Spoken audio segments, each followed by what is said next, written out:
Please stand clear of the doors. Por favor, manténganse alejado de las puertas. While you're in sunny Florida, be sure to visit WARlando! Enter into a world of epic adventure.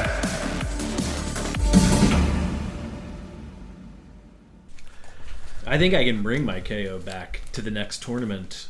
I think you should. And They're a great army. I want to see them win. Yeah. I am gonna. You know what? Here's my pledge. Maybe I should save this for the podcast.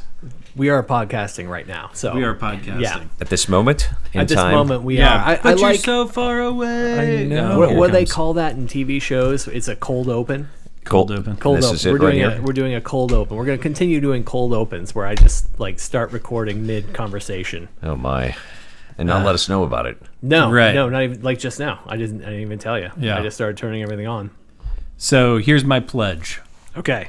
And if you're listening, you probably don't know why, but I play KO next tournament. I'm going to come in the top 3. That is a Wow. bold pledge. The top 3? I'm going to say it. Top 3. That's bold. I think a reasonable pledge would be top 3 order or top order. I see your. You see why? I see where you're coming from, Yeah. but I'm gonna shoot for top 3.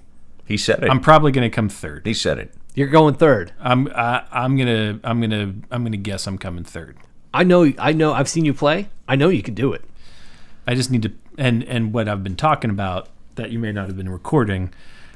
I need to play more, and once I play more, I'm not going to make the mistakes I made. I'm a competitive person, and I'm gonna do better. And Yeah. I think I can. I'm gonna beat you. If I'm top 3, you're gonna come in 4th, Adam. I just want to say. I'm just gonna say I'm gonna come in 3rd, and you're probably gonna come in 4th. There have been 2 tournaments that we've both in individually, and I want to say I was a little higher in the standing in both of them. Yeah, you did. But I think you're resting on your laurels. And I'm going to take advantage of that. That's going to be his weakness. Yeah, Going to bring him down. yeah. You've got a good point. You've done well, or like I've done- you've done you better know, than I have I think in the last 2 tournaments. But I think Are you guys banging? No. No, I'm not. Okay. Never mind. Never mind. There's a lot of other background things happening here in my household where we're recording in the Strange the WARlando occurrences. studios. Yeah, As long as it doesn't tell us to get out. yeah. We're all right. You I would can't welcome control. that. You that'd be can't control. actually what happens. that'd be pretty awesome, honestly. Yeah, like wait, a special guest What? tonight, the No the way. poltergeist. Yeah, is here. exactly. It's like, damn it, you guys. That's great. Yeah, so this keeps coming back to the same I thing. think you and I are gonna come in top 5. You and I. Top 5. And Mark. I think we're going to come in top Yes. 5. Mark, are you going to join us? I'm going to show for the event. How about that? I am going to pledge tonight that I am going to show for the event. Yes, That's my pledge. You know what else I saw? I just Yeah. want to put it out there right now too. That CCG2 they have a a team tournament coming up. They call it a tag team tournament. There's a team tournament coming up. It was 750 points each. Okay. And they said no restrictions for alliances. Oh, really? Yeah, so you don't have to ally within your own Grand Alliance. That sounds pretty amazing. Yeah, that so you sounds could like be, a lot of fun. You could be, Chaos and Daughters of Cain could team up. I like that. Yeah. Yeah, absolutely. When Yeah. when is that? I don't starting? remember off the top of my head. Okay, all right. But I will put it in the show notes. let me know. Yeah, I think yeah. I was thinking also I might start doing this thing where I like cut in the middle of the episode and do Yeah. like editor's note. You remember the comic books? Like Stan Lee used to cut into the comic books like little editor's note that was like this happened in issue this and this Yeah, happened in that. exactly. And that's what they're talking about here. Yeah. I might just like cut in and say like, announcer voice. Oh, that tournament will be on this date. I don't know. there we go. We'll see. We'll see what's happening. I'm learning to podcast as we do it. You learn as you go. Yeah.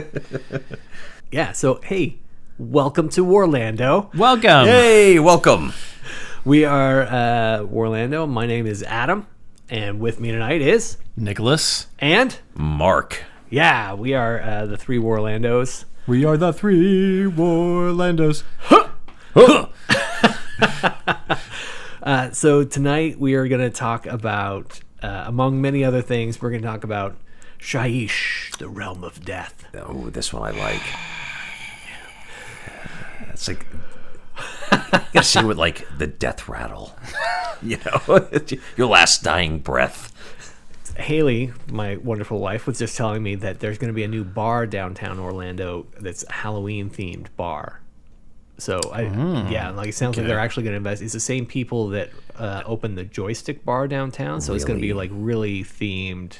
That's gonna so beat the Christmas themed bar that's downtown right now. The Christmas theme. Yeah, have you been there? There's a Christmas themed bar downtown. I wandered in there one night. I had no idea. Yeah, why? I don't know. Just like how there's channels on whatever your streaming service that you can get Christmas music all year long. Yes. Who needs that? That is my hell right there. I'm sorry to say. Yeah, no. I feel like, okay, I could do Halloween all year long. Oh, absolutely. I'm willing to fly my freak flag and understand that I'm outside of that norm. Mm-hmm. Yeah.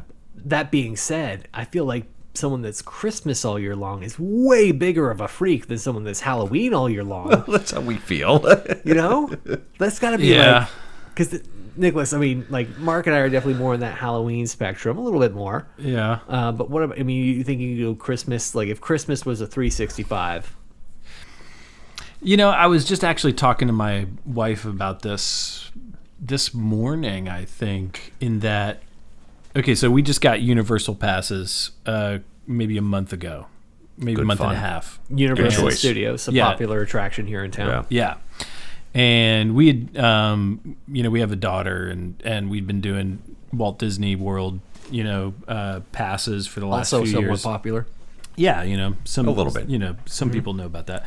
And but she's in school all week, and I have Fridays off. And so we decided to do Universal passes. So we're going to Universal, and my daughter's at school, so we have part of the day that we can go there and just like hit it up. And my wife is like huge Harry Potter fan. That's the place to go for that. Universal, that is great. Diagon Alley and Hogsmeade is like to her just like blowing her mind. And we were talking about this morning about we were walking Christmas. through, and we were taking the train from Diagon Alley to Hogsmeade, and when we went before Christmas, when we got our passes, it looked amazing. Like you go into this train station and you're walking through and you see all these like Christmas decorations, and it just felt like so good. Like it felt like the movies, just really decorated well. And now it's after Christmas, and we were walking through the train station to get from Diagon Alley to Hogsmeade, and it was like, Kind of a letdown. It was a letdown. Like it was just, stacks of suitcases waiting to be put where they're going to go, and all these things. And it was like, Christmas feels so good because there's like this level of decoration and this enhancement that comes in that just makes everything brighter and fun and happy for people who like Christmas. Now you may be thinking and just like, I hate Christmas. No, that just like angers me out. But you probably have something else that you really like that you go, man, this just enhances it. And that made me think, yeah, Christmas ends, but then why do we go to nothing? Why don't we have this level of decoration or this level of enhancement to make things look fun and good and happy, or mean and angry, whatever floats your boat? You're already up there taking down the Christmas decorations. Why not put something else right up? Or like a seasonal overlay. Exactly. Why does it now need to feel like something's gone when Christmas is over? Like, we want to celebrate things and make it feel special. But then why does it have to feel bland afterwards? What do you think it's that blandness that when the time comes around again, it makes it and enhances it so much because you've been at this, just this blah plateau, for so long, and then all of a sudden it comes back around, and it's like, heightened tenfold. But so now you're talking about like dulling your senses, Yeah. so that for a short period of time you recognize the heightened sense. Well, exactly. You just become comfortably numb for a while. Well, there's also that people get seasonal depression. Oh yeah. And like that's the time of year when the days are shortest. You're getting to the winter solstice, so like people might overcompensate. You have all these crazy lights and decorations everywhere to remind you, like, oh, it's not darkness all the time. Yeah. That's a reason to celebrate that part of the year. This is like, oh, this is as dark as it's ever gonna get. Everything's gonna be better for the rest of the year after this. And we're gonna fill it with twinkling lights. Yeah, twinkling lights. Yep. But like to bring it back to what you were talking about, like, yeah, you guys might be more into like the Halloween scene, or the horror scene, really. Yeah. And but I think, like the same thing. It's whether it's Christmas or Halloween. Why does the heightened excitement have to go away? Yeah. I'm a big Halloween fan now, actually. Yeah, awesome. I didn't grow up a Halloween fan, only because like I grew up in a conservative, like evangelical Christian like family, and so Halloween was like, what? It's Evil. Yes, this is the Satan. Harvest Festival, not Halloween. And Yeah. and that and Now you're like, maybe, Hail Satan. Yeah, Yeah. right. And maybe that's not what my parents said, but it was like the community in which it was like handled. Fair So, enough. but now I'm like, my wife was really into Halloween, and I'm like, yeah, this is fun. Like we're out trick or treating, and we're doing all this stuff, and I have like getting. Sorry, I hit this mic here, but getting into the. Getting into horror films and things. I've definitely, like, as growing up, like getting into these like things where I'll have like a B movie fest, and it's all like really fun. It really is. That's the whole point of it. Yeah. So I think a themed bar or whatever downtown, like Halloween, is like, that would really last for a long time. Oh yeah, I think it'd be fun to step into. But now that you've said that, it'd be fun to step into a Christmas place. Like particularly talking about Hogsmeade, the only time you really see Hogsmeade in the movie franchise is during the holidays when there's snow on the ground. Yeah. Right. You go to Hogsmeade in Universal and there's snow on the buildings, even though it's the Florida middle of the summer. Yeah. For me, it wasn't that fun. Hogsmeade or Christmas? The Christmas bar. I'm sorry. Oh, the Christmas bar? No, it wasn't that fun. Yeah, I mean, it was like, hey, okay. What was it like? It was not peace on earth for me. I just felt innately wrong. Okay. So not a Halloween bar though. No, I could totally do that. Yeah. Okay. Absolutely do that. And just I would think of the agree with that. possibilities with I think that. a Halloween bar would go beyond, like a whole year more than Christmas would. Yeah. Because Christmas is a little bit cheesy. I mean, I feel like it's a little, like, you got the elves, and we're making toys, and Santa Claus, and the nutcrackers and mice and Cookies. Now, if whatever. Krampus came in and took over for maybe a couple weeks, Yeah, you throw a little of that in there, a little Krampus. a little of that. Ooh, it's horror Krampus element. night. Yeah. Things are a little dirtier, a little seedier. Yeah, exactly. They got the red light outside going. Yeah, or like we just did in that other episode we recorded, you were talking about your impish. right. With, That's white. Yes. Yeah. That was amazing. Yes. My son and my daughter want me to dress as Belschnickel from The Office, and that's how they want to do their Christmases from now on. So. Nice. So this transition time, talking about Halloween, a big part of Halloween is this whole concept of memento mori, which is, I don't know the exact Latin translation, but it's remember that we all shall die. Remember that death is out there for all of us. Memento mori. So tonight we're going to talk about the realm of death. I love it. Yes. Shyish. Yes. I was thinking that in Dune, when he starts talking about the Shy Haloob, when they're gonna get up on the worm, and like anytime he says Shy Haloob, everybody else goes Shy Haloob. Maybe we want to do that tonight with Shyish. Oh yeah, we could. Yeah, so Shyish. Shyish. Okay. That they'll probably get really annoying really soon. So as we go into that, we're one of the other things we're talking about is getting our skirmish groups ready. Yes. So what you guys were just saying to me before we started recording really took a lot of weight off my shoulders that I didn't even realize was there, looking at my hobby shelf of shame. So what were you guys talking about? Well, I think this is really tough, and I think it's a lot of people can relate to it, is getting into the hobby and just taking on more that they can handle at the time. If unless your entire day is devoted to the hobby, which a lot of us, we don't have that luxury. No. And we're just trying to steal time, I feel like, during the day to be able to get into the hobby and being able to get together and play a game. So it's a matter of limiting what you're exposed to. So what I was talking about was, I have a lot going on, a lot of projects, outside of the hobby, just life in general. So what I've done was, we talked about the skirmish game. We had set a point limit, and I was determined to, I'm going to take that point limit, and I'm going to build my army, and I'm going to set those models that I have aside. I'm going to build those models. I'm going to put those models aside. Everything else, I'm going to tuck away right now. I am going to tuck it back. Just tuck it back and get them out of sight. I know that they're there. Yes, not like Buffalo Bill style. I'm sorry. That kind of tuck it back. No. But I'm going to pack them away. I know they're there, but it's going to be. Once again, I made the reference, but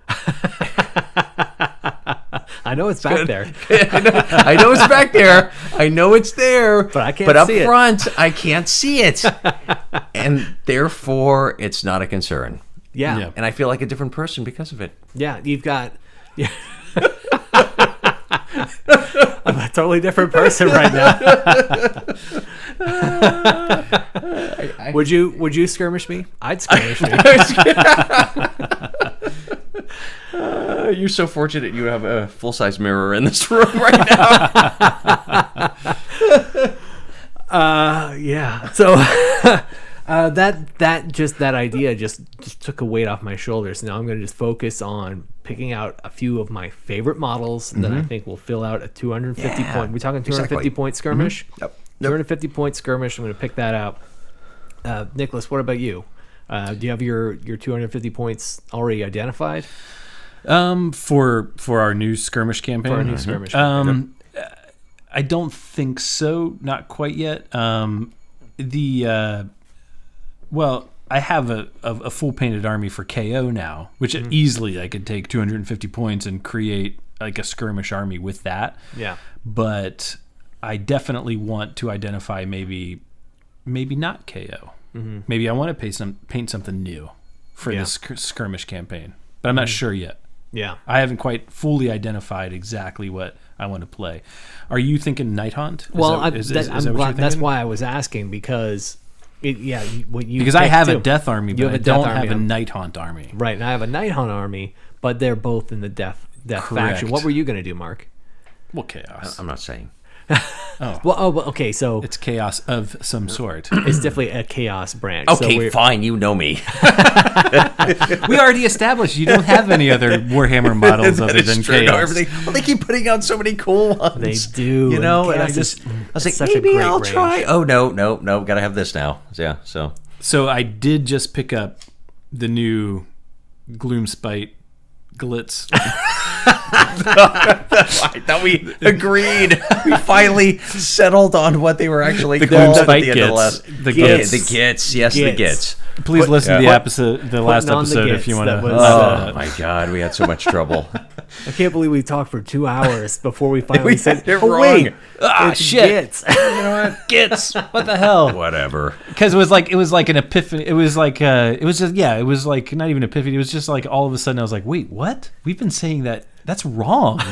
Did I say that? I said glitz. That was my fault. It was Glitz. it was so fun for me afterwards, like putting the episode together and like identifying the moments. Like, okay, here's where we said it wrong, and here's where we reconfirmed it was wrong, and here's where we confirmed again the wrong thing. Exactly. Thinking that we were right. Right, You know? yeah. So, yeah. And then the moment we were like, nope. What? No, it's the other thing. So I think I might actually put together a Gloomspite Gits. That would be fun. I picked up the book. I have most of the models that I want for it. I was for gonna a, say, for a skirmish. How is Yeah. the book so far? It's good. Yeah. There's a lot to it. Yeah. Just like I feel like the Death book, there was a lot to it. There's a lot of models to cover. Because it's not a new faction, I feel like the new factions in Age of Sigmar are fewer models. Yeah. So like the KO, the Ideneth Deepkin. Yeah. Yeah, I agree. You know, some of the new, like Fire Slayers, they're newer factions, not counting Stormcast. Stormcast, there's just a gluttony, fuck ton of models. It's all centered around that. Yeah. really, Was that an empirical or metric fuck ton? Oh yeah, well 2.2 thousand. yeah, you know. TON or Yeah. TONNE. Oh yeah. The British fuck ton. Okay. So I feel like Gloomspite Gits is like Death in that there's this established army and they're just kind of creating some boundaries to it and some extra rules to it. But it's like you've got the Spider Fangs, you've got the Moon Clan, you've got the Trogoths. There's a lot. They've even added the Ale Guzzler Gargant into that's it. great. So That's awesome. you've got all these models, and it's just a big book. That's four different types of like ranges of models. You could go through there, right, and just devote completely to one of those Yeah. sub-factions. You could just say I'm Trogoth army, Yeah. and you could build something that would be competitive Entirely for just trolls. that. Yeah. And so I have a lot of the models. Of course, I don't have the newer models yet. I wanted to get the book first and then look over what I wanted from that. Good. You know? Yeah, and, that's and, smart. And see, like, I appreciate your discipline. so I'm gonna pick up some newer models probably, but I want it to be strategic. Yeah. And I have a lot of the the Shootas and the Stabbas, and I have the Trogoths.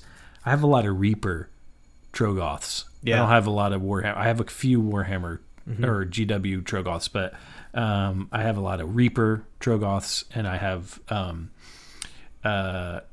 honestly, because back in 8th edition, that we were playing, Yeah. I felt like the Reaper stuff that had come out was cooler than the Yeah. GW stuff. Yeah. And so I know, so I bought a lot of Reaper stuff for that. And I feel like I'm going to play with the Reaper stuff because I thought it looked better. Yeah. Now they've changed the design of the Trogoths and they've come out with newer stuff since then. But I'm like, sorry, I've already bought this other Reaper stuff. I'm going to play with that. Yeah. Like, it's, back when you had those models, I didn't like them. So I didn't buy them. I bought something else. Something from the other range. Yeah. So I'm still going to play, I think, the Reaper stuff. But yeah, and the Spider Fangs, like I've got the Arachnarod. and you've that's got such a all those beautiful model. spider riders. Gigantic spider. Oh, I took like a GW Goblin and put him on top of the Reaper spider that Giant I spider. think I got during one of our drafts. Yep. Oh, I can't wait for that. Oh, and I did see your email about that, and I'm so that's such a disappointed. So it's delayed, and I didn't get to read the entire email. So why? What is the reason? The why shutdown? The Reaper? It was the government completely shut down our miniatures disbursement. If anybody else is Congress! damn you! We are big fans of the Reaper miniatures range, and this will be the third time in a row that we've participated in the Reaper Bones Kickstarter. So this is their fourth Kickstarter, third time we're participating in it, and it's a big deal watching them go from design to the facilitation, the creation process, and then having it all created in China and then shipped over here to the United States, and then they package everything, and then they disperse it to the Kickstarter people. And so this time's the earliest wave we got in wave 2 this time. So great. All right. We were wave 2. Good job, guys. What I think is fascinating is that the last shipment that's coming out of China was late. So because that last shipment was late, they're not going to disperse anything until all shipments have arrived. And it takes a month for their shipment from China to get to Texas. How amazing is that? Like in today's day and age, it takes a month for this container ship to get from China to Texas. Yeah. It's fascinating. It's fascinating to see like this level of manufacturing that I don't have to deal with. That like it's out there that affects everybody. And I've participated in Kickstarters that have crashed and burned. I don't know if anybody else there is listening that participated in the Evil Dead board game Kickstarter, but I invested my $80 that I'll never see again because it looked like it was going to be fantastic. I'm a huge Evil Dead fan, and what they were proposing was really aggressive and really like a fantastic fully fledged experience for people that are fans of the game. It was going to be like a Silver Tower, but in the Evil Dead franchise. Anyway, so that failed. This Kickstarter, these guys are not going to fail, but they have been delayed because of this process. So what they said fulfillment was they're not going to distribute everything until they have everything. So it's once that last shipment container arrives, then they split everything up to ship out.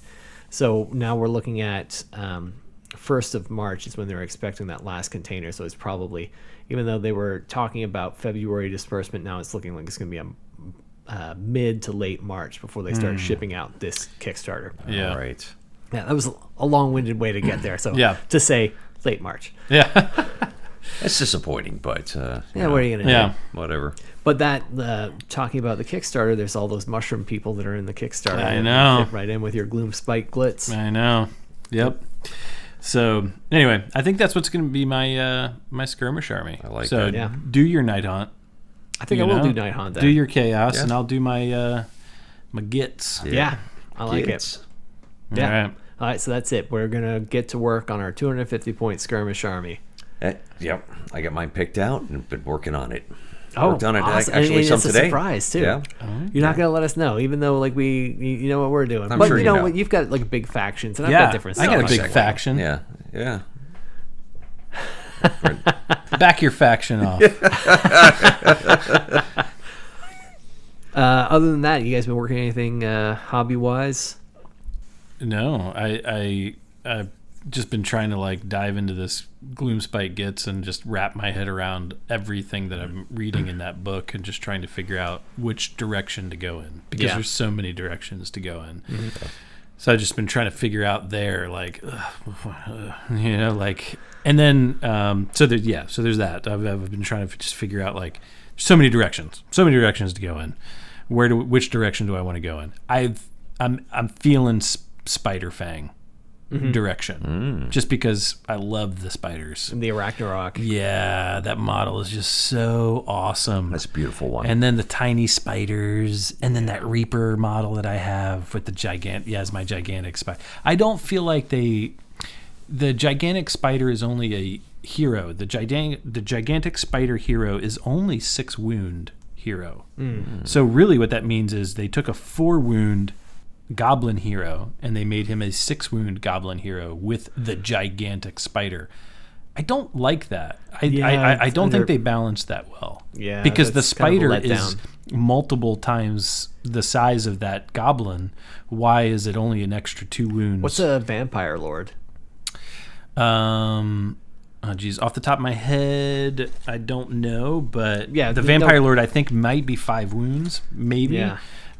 So It does seem low. I mean, I would expect a goblin hero to have not many hit points, but you'd think a gigantic spider would have a lot of hit points. That Yeah. should like even out somewhere in the middle. yeah, 6 sounds. I was low. thinking at least 7 or 8. Yeah, Um, one for each leg. yeah, and well, anyway, so So there's that. So I'm just trying to figure out. But I think I'm going to go Spider Fang. I'm going to put some Trogoth in there, of course, and I think I'm going to, we'll see. Yeah. What I'm trying to do is maximize on lots of goblins, trying to get a little bit better to hit, a little bit better to wound, because they're horrible on the hit to wound stats. And I'm just trying to figure out like how to get those dialed in. Just maximize on. And that whole book deals so much mortal wounds. Yeah. That's what also too, just trying to figure out what maximizing on everything being able to do mortal wounds. I don't want to miss out on maximizing mortal wounds on people. It seems like this AOS 2.0, it's all about mortal wounds. Yeah. I feel like save rolls, I haven't run into situations where save rolls really seem to matter anymore. It's anything that you have after the save. For the Daughters of Cain, Fanatical Faith, like I'm not even thinking about like most of them have a 6-up. Sometimes you get a 5-up normal save, but you can consistently count on the 5-up, 6-up Fanatical Faith save. That's all I don't even worry about because most of what I face has rend anyway. And so the first save hardly ever even happens. Right. It's the mortal wounds and being able to do mortal wounds and to have other armies that have high saves that don't have mortal wounds, that don't have a save for mortal wounds.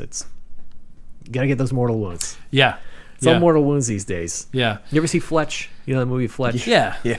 He's impersonating some airline mechanic. He's like, ball bearings. It's all ball bearings these days. Like, anyway, it's one of those lines. So now, Sigmar. It's all mortal wounds these days. It's all mortal wounds these days. And then other than that, just like I was telling you guys, just trying to control my space, my Warhammer space. Just trying to redesign where I'm putting things, and like we were talking about, like how I set them up, putting out things of priority, things I've done.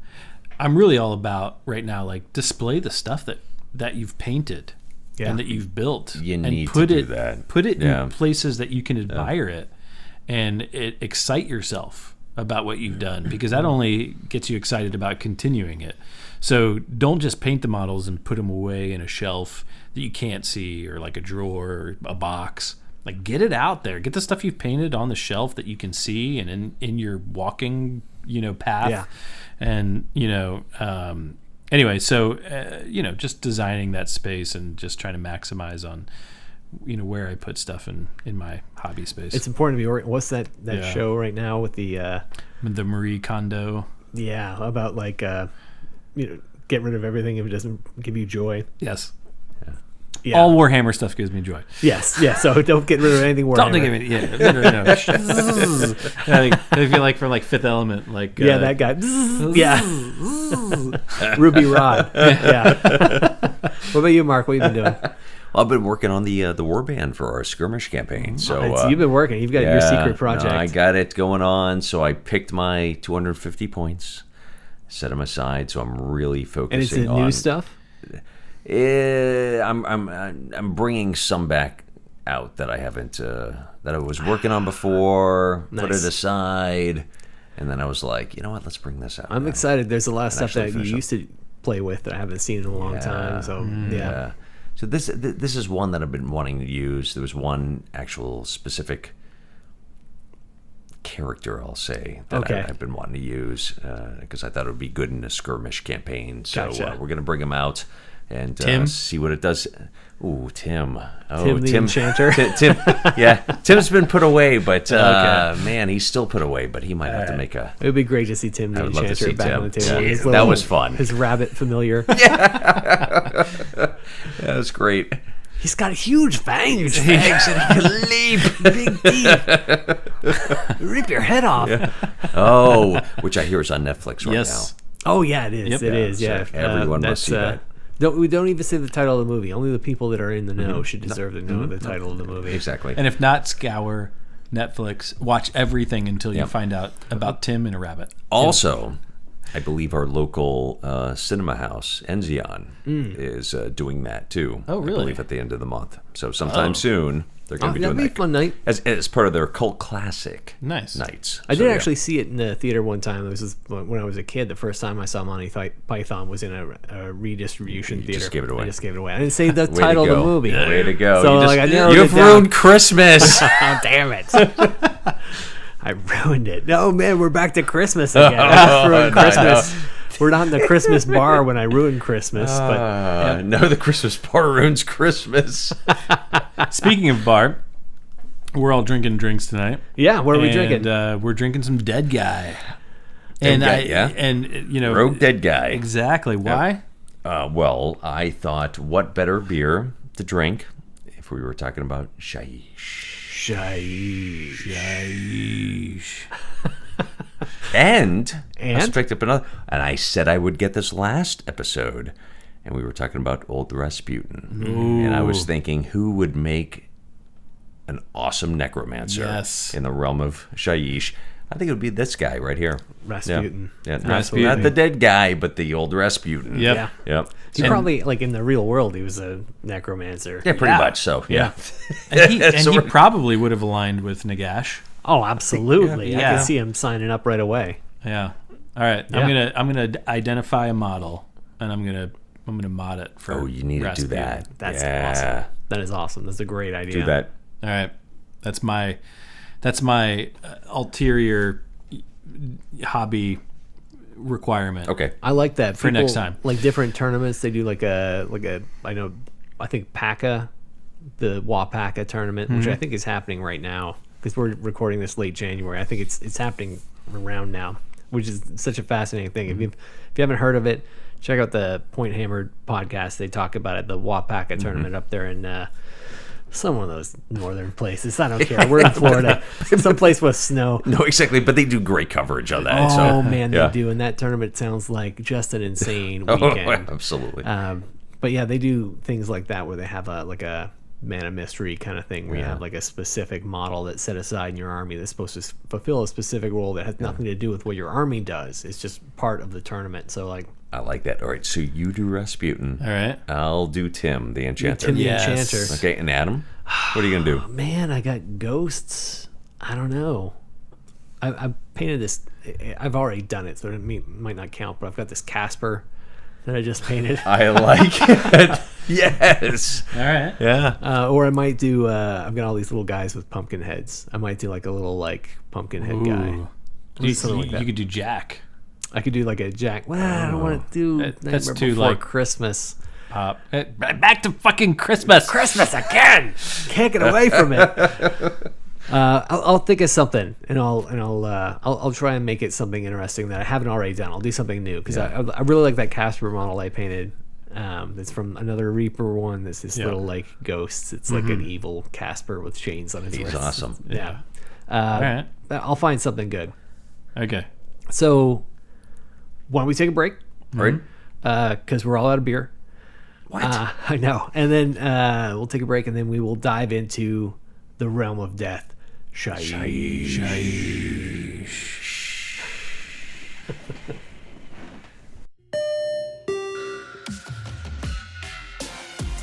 Editor's note.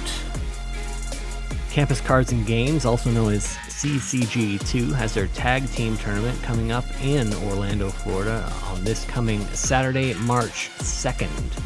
They also have their Rogue Trader tournament coming up on February the 23rd. And they still have their Here We Go Again Lads, Tale of Many Warlords League happening. If you want to know anything more about this, you can go to Campus Cards and Games 2 on Facebook or ask to join the CCG2 Warhammer crew. Back to the show. This speaker thing we've got connected. Yeah. I don't know. What's up? You Bobby McFerrin.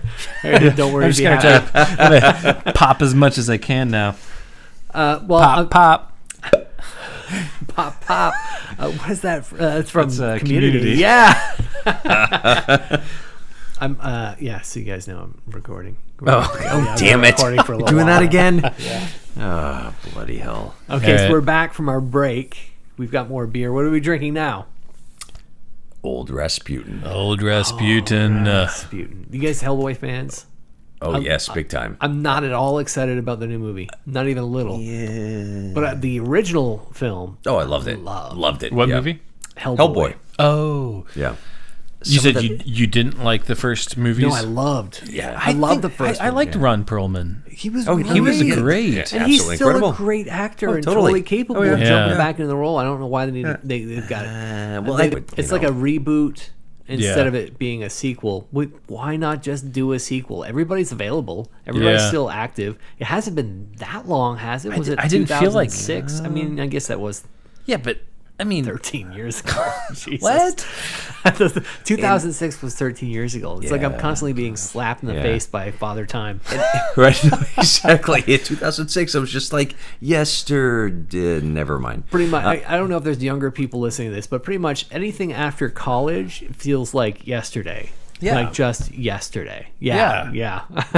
Yeah, right there. Yeah, I liked those movies. I mean, Right. they weren't like award-winning movies, No, but they were fun. They were great. And Ron Perlman did a subgenre. good job at personifying Hellboy. Yeah. And It was a subgenre of the comic book superhero movie and a horror film. Yeah. It had both. And they had the reason it popped in my head was because Rasputin was the villain in the first movie. Yep. yeah. Oh, okay. Yeah. Yeah. You're right. Yeah. And then I just saw the stuff for this new one, and I was like, wait, what? What am I looking Yeah, at? and originally what I heard was it was going to be like a lot darker. It was going to be more violent, and then I saw the trailers for it, and no, No. didn't go that direction. It seemed like, Yeah. Look the same. yeah, it just He looked so similar. Like the Hellboy looked so much. He did. He looked so similar to Yeah. the first Or Hellboy, does. but the not. ways he was different, I didn't feel like improved anything. It No. kind of made him look messier. I Yeah. can't describe it. Maybe it'll be great. I don't know. Is Hellboy- that in the DC Yet to be world, seen. or is that no? It's independent. Independent. It's not Image. it wasn't Dark Horse, was it? It was. Was it Dark Horse? It was Dark Horse. I Dark think you're Horse, right. yeah. It was Dark Okay. Horse Comics was Hellboy. I think I'm 90% certain you're correct. And those books are great. If you ever get a chance to pick them up. Yeah. The artistry, I can't remember the name of the comic book artist. It was Mike. Was it Mignola? Yeah, I think you're right. He does these really heavy inks. The shadows are completely black. You know, it's like it's really harsh contrast. It's beautiful art. Incredible artwork. And I think it's the same. I think it's the artist you mentioned. They did a graphic novel adaptation of the Francis Ford Coppola, Bram Stoker's Dracula. Yes. Oh my God, that artwork! It's beautiful. It's definitely worth looking at. But yeah, so Hellboy, Rasputin, Dracula. Here we are in the realm of death. The Realm of Death. Shyish. Cheers. Cheers. fellas. Old Here we are. Rasputin. Old Rasputin. Cheers. He'd make an awesome necromancer. If he wasn't actually in real life a necromancer, his true death. You know the story about his death, right? I don't know if it's an urban legend or if it's a recorded fact. You know how Rasputin died? Tell us. He was shot, stabbed, poisoned, I believe also hung before he actually died. Like it was determined what I think most likely was the true story was that the people that were assigned to kill him were incompetent. These like incompetent like socialites who were just like, you're gonna kill this guy. Yeah. But it was because of what he was doing with the what's their name? I'm trying to blank. The Russian czars, the Romanovs. What he was doing to corrupt the Romanovs and the Romanov family because he was this mystic. Yeah. Someone decided Rasputin needed to be assassinated. But yeah, they were incompetent and they had to do all these things to poison him, shoot him, stab him, do all these things before he finally expired. But that added to the legend of him being superhuman, that you couldn't just kill him. You had to like keep going, like he was a necromancer. Yeah. That's awesome. Very, very appropriate. Each round, he's going to get D3 wounds back. Right. There we go. Right. You better keep going. Yeah. And you're watching his like stats go lower. You can see like each time he gets attacked, his movement speed goes down. Yeah. And he can like do less attacks each round. Yeah. But hey, my hero phase. My hero phase go. is going hero Coming D3. D3 wounds coming back. Yeah. Rasputin. But here we are, the realm of death, Shyish. Shyish. Man, amazing history. So much going on here. This is so rich. It is. Yeah. Yeah, and I feel like it's right. And I told you guys I was not the knowledgeable one about this one, but again, like it's of the realm. Yeah. I feel like you're getting a snapshot of the realm, like the Prime Innerlands, and it's like there's so much more, and we've done that in other realms where it's just a snapshot of that realm. Yeah. There's so much other realm that's happening. There's got to be. Oh, yeah. You know? And this one right now is like, you think about like those shows that are like, this is the new hot spot. This is where it's all happening right now. Right. This is it. The Jersey Shore. Yeah, the Jersey Shore. But the hot spot right now is Shyish, the realm of death. Malign portents, malign sorcery. It all hinges around Nagash, and all hinges around what he's done now. And what he's done in the with the Necroquake, it all centers on the realm of death. Yeah. And his ziggurat, his pyramid, his inverted pyramid. Which is great. It's great to see so much fun, exciting things happening here. Yeah. So I think we've each read some of what's happening. I think we have insight to share with each other. I read a lot of stuff that was in the different wikis online. I've also read what's in the core book, and I've read the Night Hunt book. So I've got a general idea of what's happening here. Do you guys want to? Why don't we follow through the core book and just start talking about these like headings and what we like about the realm of death? I would buy this. I would buy real estate here because they're really selling it. You know, I would buy the timeshare in this spot because it starts off talking about how as a new mythical underworld gains ground in the belief system of a mortal society. So it's talking about how this mortal society what they believe in the afterlife. What are they going to attain once they die, and it actually becomes real in this realm? Yes. Yeah. One of the things that kept coming up was the concept. I think they actually reference Valhalla, but they're talking about the Norse mythology of that. If you get a warrior's death, yes, you go to Valhalla, which is this like, utopia for warriors. Oh, exactly. Yeah. One of the stories that came up was that somehow, I think it was Khorne, of course, like always the warrior. One of the chaos gods found this actual physical Valhalla that exists in Shyish.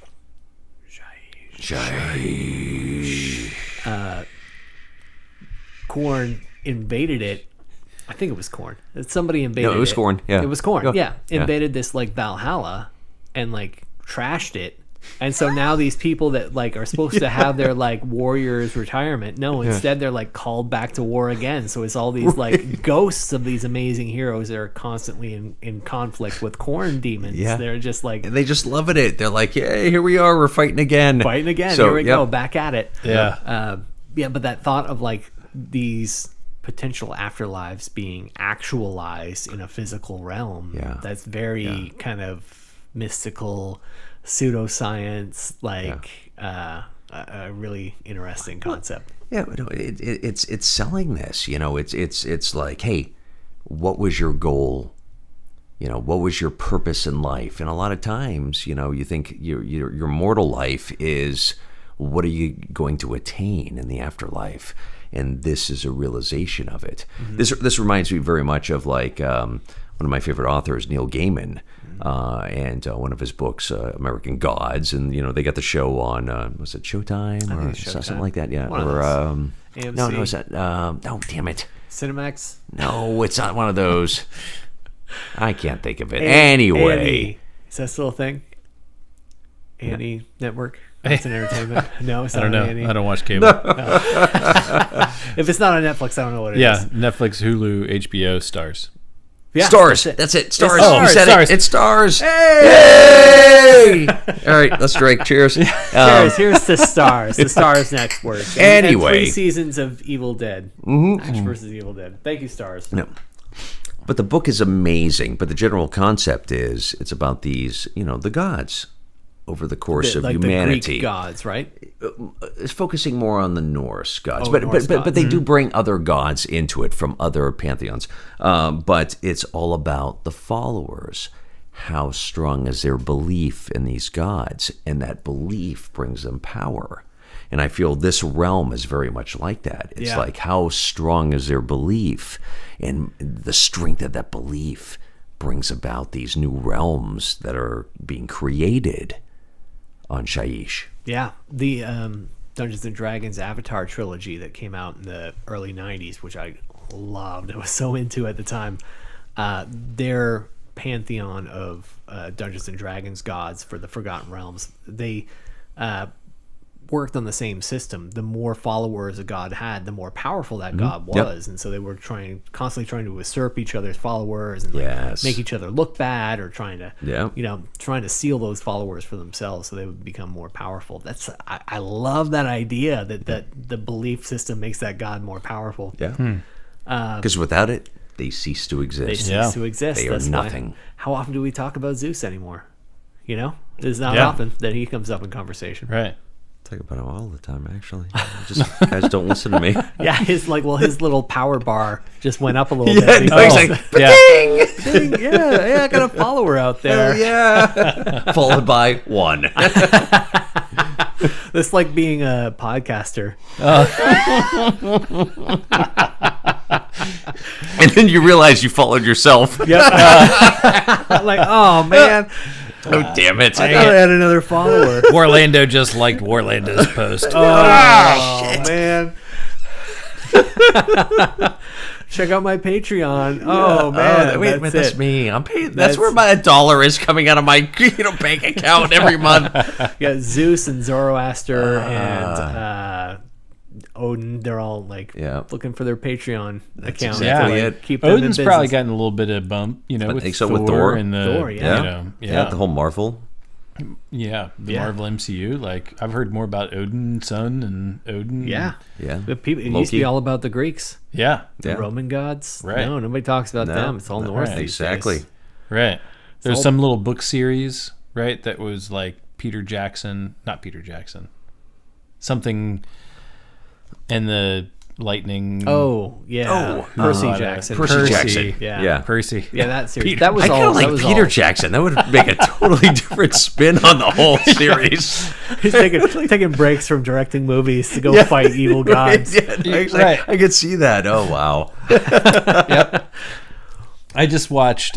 Sorry to kind of interrupt here, but Yeah, but let's forget this whole episode. We're just gonna bullshit for the next hour. I just.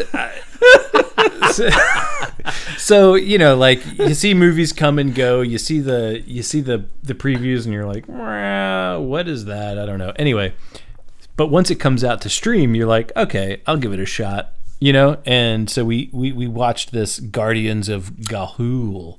What? It's that movie of Legends of the Guardians of Ga'Hoole, or something like that, right? Or I think the title was just Legends of the Guardians. Legends right? of the Guardians, Owls of Ga'Hoole, or Okay. Okay. I don't know. It's a really long title, and it's about the owls. Yeah. It's all about the owls, and It's all about essentially, the owls these days. yeah, it's all about the.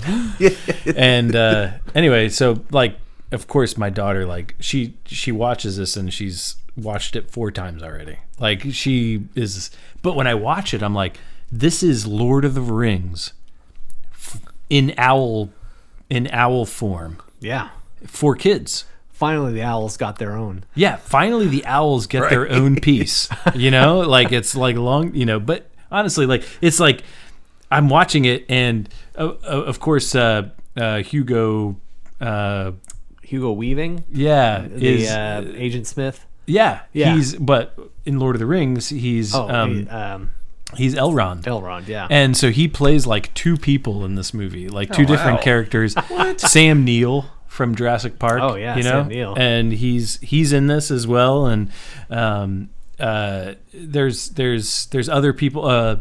The Jeffrey Rush from Pirates of the Caribbean. He's Barbosa. Yeah. He's in it as well. Like there's some like named guys in there and gals, and but it's Lord of the Rings in owl form in a movie. That's like 3D cartoony.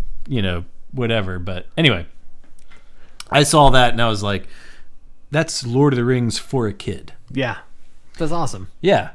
And so, anyway. What happens when they say the Eagles are coming? Is it just like naked humans that come flying in? I can say they just come running up and scoop them up and start running off with them. The owl humans kind of are like coming. cups this moth and like whispers to it, like, and then like the moth flies away, and then the humans, owl just comes by. No, it's humans in this sense, right? Because it's the in this owl universe. it's the eagle that called the moth away, and then the humans come in to save them. The humans right? come in. They come flying in. These big, flapping their wings humans Right. come to rescue everybody. Yeah. Anyway, I don't know how my And then they brain screw went everything there. up. Yeah, and I don't know how I got to this about the owls, But here we are. but here we are, and All I know is we're probably going to take a break and we're going to have to watch that later. yeah, Yeah, it's and Just like then- we, and then we'll come back just like we hammered. had to do Conan. well, yeah, it Rotten Tomatoes gave it like a 51% or something. That's And pretty good. Honestly, That's over 50. yeah, well, it's over 50, but like honestly, it was like a decent kids movie. It's like if you want your kid who's less than 12, back to the tweens, right? My kid's 6, and she loves this movie. I cannot show her Lord of the Rings yet. That's just too much. It's You know too what I mean? much, Like yeah. that trilogy is too much for her. Boromir gets a lot of arrows in him. Yeah, he does. I mean, honestly, she loves dragons so much. I have, like, we've watched The Hobbit together, but very All controlled. 3 movies or the animated? Yeah, we started watching through the 3. We started with the second one where, Smaug is in it, and I Yeah. showed her the scenes with Smaug, and she loves dragons. She loves dragons. None of that was too much for her. She just loved the dragon parts. So then I went back to the beginning, and we started from. But there was so much that I cut out because I was like, yeah, let's pause and like skip forward, and we skip forward. And then in Lord of the Rings, I was like, we can't even touch that. It's too much, like for a 6-year-old, I feel like. I mean, whatever your parenting style is, that's fine. But for me and my 6-year-old, this owl movie was legit. Yeah. Like, legit. My nephew, Jake, was left alone with my dad. And they, like, it's just the two of them. Yeah. So they, Dad's not worried about it. Jake is about 6 at the time. And they put on Revenge of the Sith. Yeah. And my dad just like, he's seen the movie. He's just like taking a nap while the movie's on. And he wakes up and the movie's over. And Jake is just like eyes wide open. Oh, no. Face white. And he's like, that guy burned. Yeah, Anakin did burn alive. Yeah, That that happened. That was really, really graphic. And that's a lot for a 6-year-old to process. So, Yeah. yeah. Oh, yeah. I want to know what that's going to do to his psyche. What's he going to talk to his shrink about when he's 30? If my arms and legs were cut off and I was burning alive, you know, like would this my is what I best friend help me? Right, you know, exactly. or just What about watch me Padme? burn. No, he wouldn't push me the rest of the way in the lava. He would just watch me burn and suffer and walk away. That's tough. Wouldn't give me a calm. Wouldn't give me a nice. Like that's fucked up. Yeah. Obi-Wan just walked away.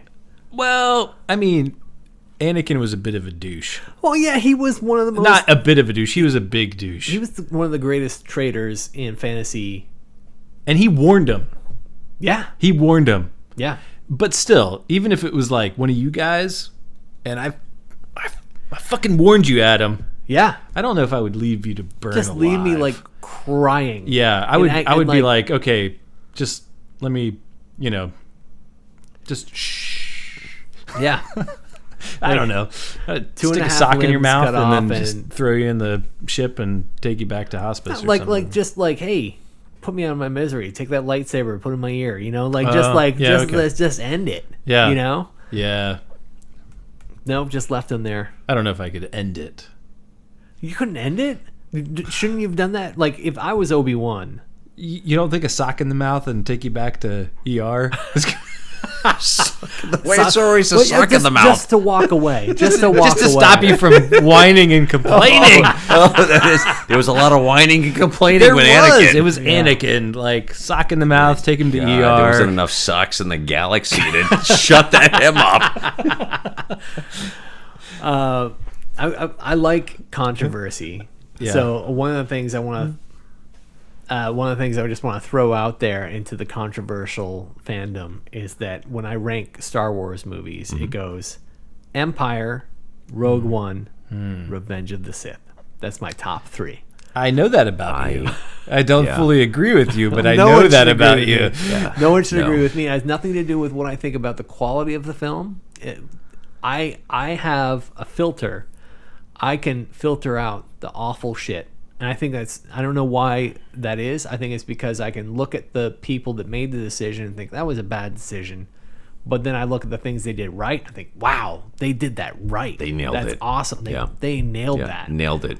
And I think that there's so many awful, awful things about the prequels. But the stuff that's good in Revenge of the Sith It's really good. is some of the best stuff in the Star Wars franchise. Yeah. I think there's good stuff there. I absolutely agree with Empire. I absolutely agree with Rogue One. I am in love with that movie. After that, a little undecisive. Yeah. So I'm actually going to I would have agreed with you completely on that, but I think I might swap it. Swap what? Rogue One and Empire. Now, And Empire. Yeah. Empire, That's bold. Put Rogue One, the number 1 Star Wars film. and I'll say this. Empire is an amazing film. But I think the reason why it's that would have been number 1 would have been for nostalgic reasons. And I think that's okay sometimes for that to break in, but when I think of the quality of a movie made, I almost think Rogue One outdid Empire. And I'm not just saying this because you said Empire than Rogue One, and then Mark, honestly, I tell people Empire was my favorite Star Wars movie. Mm-hmm. And then after a while, after Rogue One came out, I keep going back to just Rogue One nailed it for me in every aspect of production quality. It was gorgeous. It was that gritty feel that I thought that Star Wars needed. Yeah, and just the dynamic of the wide the intro shots to a planet, to a city, to a scene, to the grittiness, to the action. I mean, everything to me, and the script held up, the characters held up. I was just as hanging on at the end when I know what the outcome is. Yeah. I think for me, Rogue One is a better movie. My favorite is Empire because of the nostalgic value. Yeah. But I think the better movie is Rogue One. I think everything that's good about Rogue One, I think Rogue One might have a modern feel that Empire doesn't. Do you know what I mean? I think it's just a more modern film. It might have a more modern pacing because Rogue One doesn't slow down. Rogue One is moving from scene to scene constantly. Mm-hmm. It's a fast-paced movie. The music in Empire, I think... I don't have a prepared argument. I wasn't prepared for this debate. But what I want to say... what I want to say is that I think that... as far as in all the Star Wars films, I think everything that's good about any of the Star Wars films is in Empire. Do you know what I mean? Without a lot of the cheesy stuff. The cheesiest thing in Empire is probably Yoda. And Yoda is pretty cheesy until he's he's messing with R2-D2 and fighting over the candy bar until he gets dark all of a sudden. He's Yeah. It's like the switch flipped. Yeah. You know, like, all right, fuck it. Fine. You're not You afraid. found me out. You will be.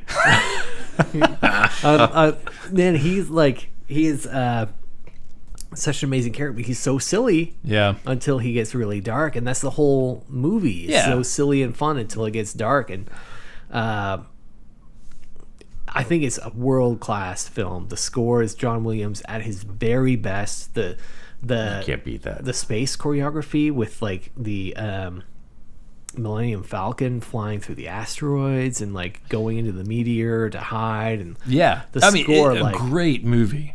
oh man, yes. I mean, I am a forget about huge Star Wars fan. So for me to even say like that, like Yeah. one is taken over by the other and that other one is still numbered, like it's still a great movie. I totally agree with you in all these things about yeah, and awesome I all these. love Rogue One. I thought it was just fantastic. And the gravitas, the weight of what they're fighting for, and then the people in Rogue One knowing that they're going, you know, that they're Yeah. not likely to survive, but knowing Right. the stakes. The And there's- sacrifice and Yeah. also giving weight to the other movies, because now now you know what it was all about, because there was a lot of doubt, in the original trilogy as Yeah, to, it's like, okay, well, how did they get this? Yeah. What's that all about? And now it's giving it the story behind it, and it's giving it the depth, Yeah, and exactly. and just the culture behind it. And now it's like, wow, I mean, that was powerful. Yeah. It really was. Because in Yeah. Return of the Jedi, Mon Mothma is like, many Bothans died to bring this information, and you don't really get a weight to that statement. But then Mon Mothma is in Rogue One, and I know it's not the same. It's not the same Death Star. No, but still, you can. But it brings the continuity. You see to the the franchise. weight of what it took to get plans for a Death Star. Yeah. And then you understand many Bothans. Like, oh shit, there was also another Death Star where a bunch of other rebels died to get information to R2. Yeah. This is what happened. I can't even, so there's a whole nother story here I don't even know about. And watching A New Hope after watching Rogue One. Oh, man. Yeah. And watching R2-D2 just kind of dick around the desert, like, oh my god, no! Do you see what everybody went through, and you're just like fucking around? Like, Yeah. oh my R2 God. gives zero fucks. Zero fucks. I mean, he's on mission, but he's dealing with C-3PO, and he's getting kidnapped by Jawa. Honestly, I would not want to mess with R2. I No. mean, he of all everyone, you think he's like this demure droid. Hell no. And he's so no, far- he's a he's- psychopath. I'm Is sorry. in Solo, there's a scene in Solo, right, with the droids? I don't remember. But if not, It's been a while. If not, then Solo's the only movie without R2-D2, right? Or C-3PO, because C-3PO is the one that's the actor has been in every of okay. the canon Anthony or Daniels. Anthony Yeah. Daniels is the one actor that's been in every one of the main That's awesome. Star Wars movies. That's And cool. I think even Rogue One, because they were in it. Yeah, for a they were in brief- Rogue One. Yeah, just I for a don't moment. remember Solo. I remember that I want was to say there was something in Solo too, but I don't there remember. must I haven't there seen may it have since the been, theater. but yeah. But anyway, so talking about gravitas, the weight of the moment. Yeah. Bringing it back to Empire. Well, let me say this about it. I mean, I'm pointing at this book. Oh, I was like, You know shit, what? you did it, and I Fuck don't Shyish. remember. You know what? We're going to talk Star Wars for the rest of this episode. So, because we got to make a point here. How are we going to label this one? So, we'll label it. Many Bothans died to bring us this Shyish episode. Perfect. okay, so the weight of everybody in Rogue One is fighting their way through here, and like constantly wave after wave of amazing characters is being killed, and you see Chirrut and Baze and that like amazing moment when they both die. And I hope you've seen Rogue One, because I'm going to talk about all these people that die. So there's all these like moments where these amazing characters die for the cause. Yeah. And that's always my favorite movie is when everyone dies. Actually, I want to be able to just sit in the theater alone You just as the wanted to guy wrap is up like nicely. sweeping up the spilled popcorn. I'm just sitting there, just contemplating life. Everything you care that's about a movie. is gone. Yeah. So maybe this is a Realm of Death episode. But okay, so for me, one of the most powerful moments in Empire, probably the most powerful moment in Empire, is you've got the big reveal, Luke, I am your father, and Luke says no, and then Vader does the whole sales pitch. Hey, you know what? We can father and son business, rule the Empire. It's cool. And then there's that moment where Luke just lets go, and he just falls. He's like Elsa. He's just like Elsa. Don't ruin this moment for me. This is the most powerful for me. This is the most powerful moment in the entire Star Wars franchise. And you make an Elsa reference. We're Orlando. What the hell do you expect? The most important moment in the entire Star Wars franchise, and you're just let it go, let it go. No, we did promise Corn not to sing. rules, Skywalker rules. Oh my God, big gaggle of idiots we are. Luke lets go. Luke killed himself. Luke attempted suicide. Yeah. Luke tried to end his own life rather than join his father. He didn't know he was going to get sucked out that chute. No, he didn't. Maybe there's an argument about the Force guided him. No, he let go to just let himself die. The initial thought was, I will never do this. Yeah, I would rather die. I would rather die. And here it is. Boom. Boom. Let go. Yep. When Vader drops his hand, he's reaching out to him. Vader drops his hand. Vader thinks he's dying. Yeah. I'm betting Vader thinks he's dead right there. Exactly. And I think there's a reference to that in Return that Skywalker's alive. Yeah. The hero, your Flash Gordon, Buck Rogers, kid with the light laser sword, Mad Max. Yeah. why Mad Max? Or whoever the guy is in Mad Max. I don't know his name. Well, I'm just talking about the hero, the idealistic, guy, everybody who's this main person trying to rise up and take the mantle. Yeah. That's the whole point of Skywalker is he's trying to take the mantle and become win. And he's this somewhat lighthearted, idealistic guy. Yeah.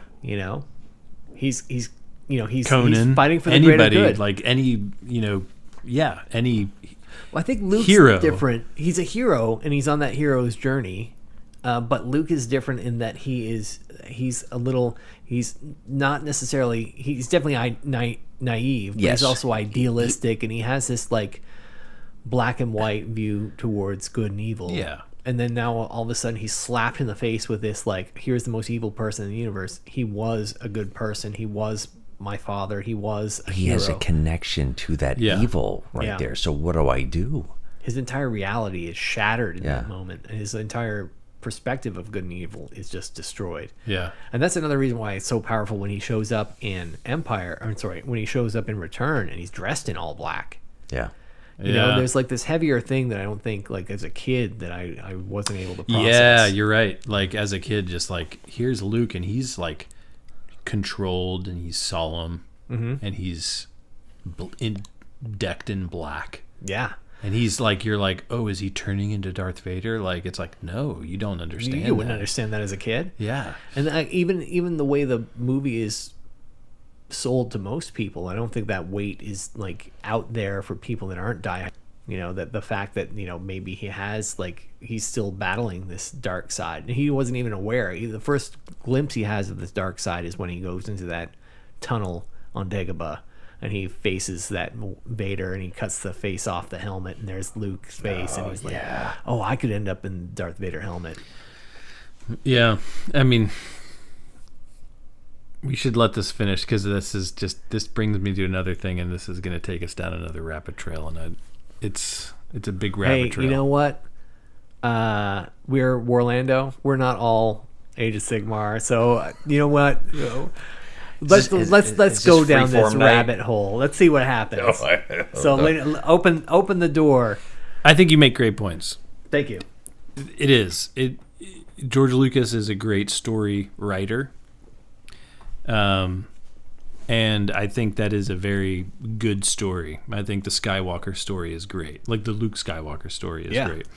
And you're right. There is a lot of dynamic there than Rogue One.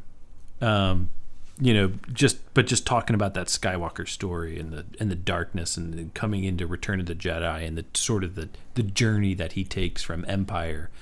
And he's ready. Like, you're right. In Empire, he's ready to give his life for the cause. Well, in Empire, like Luke, yeah. But that's not what he's doing at the end. Not like the cause. He's ending any sort of opportunity for this evil to take fruition. I think like if you were gonna like deep psychological dive, I think that's possible that he didn't want to open himself to be a evil weapon. I think there's also the opportunity to say like, you're right, I do know that you're my father, and I'm confronting the fact that my father is the most evil being in known history, and I'm not willing to live with it. Yeah. It might have been an intentional suicide attempt. So take that. Okay. And then everything you see through Return of the Jedi. And all of the complaints, not all of, but let's say the complaints in The Last Jedi. And this is now you know the rabbit trail I'm taking us down. The Last Jedi, people have a problem with Luke and the way that he is secluded on this island. And he has secluded himself, and the way that he has become this hermit, and the way that everybody wanted this movie to happen, and even me at first, when I saw the movie in the theaters the first time, I had been sucked into the expanded universe comic series. The Dark Empire comic series was like the best. Yeah, it was a really good to me. Yeah. And when I would read the comic and see Luke just like bring down an AT-ST with the Force and just crush it, and then get into this movie and then see Luke like standing there in front of all these, first order version of AT-S or AT-ATs. Yeah. And then it's not Luke. It's just a vision of Luke. Yeah. And then in the end, I'm like, what?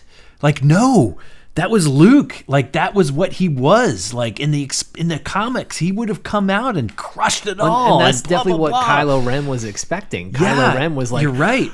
Shoot that man, keep firing, everybody, all guns on that man. Everything. Yeah. Like he was so terrified of Luke. He knew the danger. And I came away from that movie probably like Kylo Ren, just like, what? You know what I mean? Like, in a different way. I didn't like, command fire on Luke, but I was duped, and I was like, what? And then I saw it again. The journey that Luke was on, to me, in The Last Jedi makes sense. Mm-hmm. It's not what I thought going into the movie. It's not what I thought for Luke. It's not what I projected on Luke. But it is, to me, seeing the movie a second time, I was like, that was his journey. And that's what he was taking, where he was taking his journey. And to me, and I know you're not going to agree with this, Let's Adam, see. I don't know. I think it falls in line with what you're talking about from his progression from Empire to Return of the Jedi. Mm-hmm. I feel like it is a clean progression to The Last Jedi in the persona that he takes on in this depressive state. Yeah. This depressive state. And that makes sense. He feels the weight, and it ruined him, and he shunned himself because of the weight that he was willing to then in The Last Jedi remove himself because of everything. Yeah, but he did identify the chance that he had to come back and make a difference, make things right. Yeah, I don't debate any of that, and I do have a long list of problems with Last Jedi. Yeah. I think that was it the milking the one of my biggest problems with Last Jedi is that the milking was too short. They should have lasted at least another 10 minutes. I think that's in the director's cut. Yeah, I do feel like there was the director's cut. There's definitely a lot, a little more sensual. Yeah, there's a cut scene when he had to prime the pump with his own mouth. Yeah, you don't get a full bottle's worth in just 2 seconds. No. 2 seconds of screen time. You got to be in there for a while. Yeah. I want just like a cutaway of Ray's face watching Luke Prime the nipple. like because there were more than one nipple on there. He had to get around the block. Well, no, exactly. Yeah. So I mean, that's my favorite scene. Yeah, mine too. Yes. Okay, so here's what I feel like is my deal breaker with Last Jedi. The number one thing that bothers me more than anything else in Last Jedi, what Luke does. Luke gives his life to give the Resistance, the new rebels, the Resistance, just a few minutes to get away. He projects himself across the galaxy, something that would no lesser Jedi could even conceive of, let alone achieve, and he does it, and he does it in a spectacular fashion that like he's able to touch all these different people, affect all these different people, in this big way. This huge, epic, beautiful thing that this Jedi achieves. It's a big deal to save the Resistance. The movie starts with Poe Dameron doing the exact same thing with his X-Wing, flying up to the first thing, doing like a prank call to Hux. And it's almost the same amount of time that he saves. So Poe, being a dick, flying up to the ship at the beginning of the movie, he's doing exactly the same thing that Luke does at the end of the movie, but in a much more efficient way, and he walks away at the end. But Luke, do you see what I'm saying here? No, exactly. It's the exact same prank. It's the exact same, just I'm going to buy a few minutes by making you think something else is happening than what's actually happening. And here we go. And Luke's, Luke suffers the ultimate price. He's the ultimate sacrifice. Yeah. To do what Poe did And with here's just Poe, like I'm holding still for being Hux. a dick. Here I am. I'm holding for Hux. You see what I'm saying? It's the same bit. The movie bookends with the exact same strategy. I see what you're saying, and it makes sense. It's what he does. It does make sense. I don't know if we fully understand what Luke did at the end of the movie yet. So there might be more to it. I think there might be more to it. What I am excited about for the next film is that Luke says, I don't remember the quote exactly off my head. I've only watched Last Jedi 10 times so far. But even my disappointment, I've still watched it at least 10 times. Yeah. The milking scene. I had to get a new Blu-ray because I burned it out just backing up the milking scene.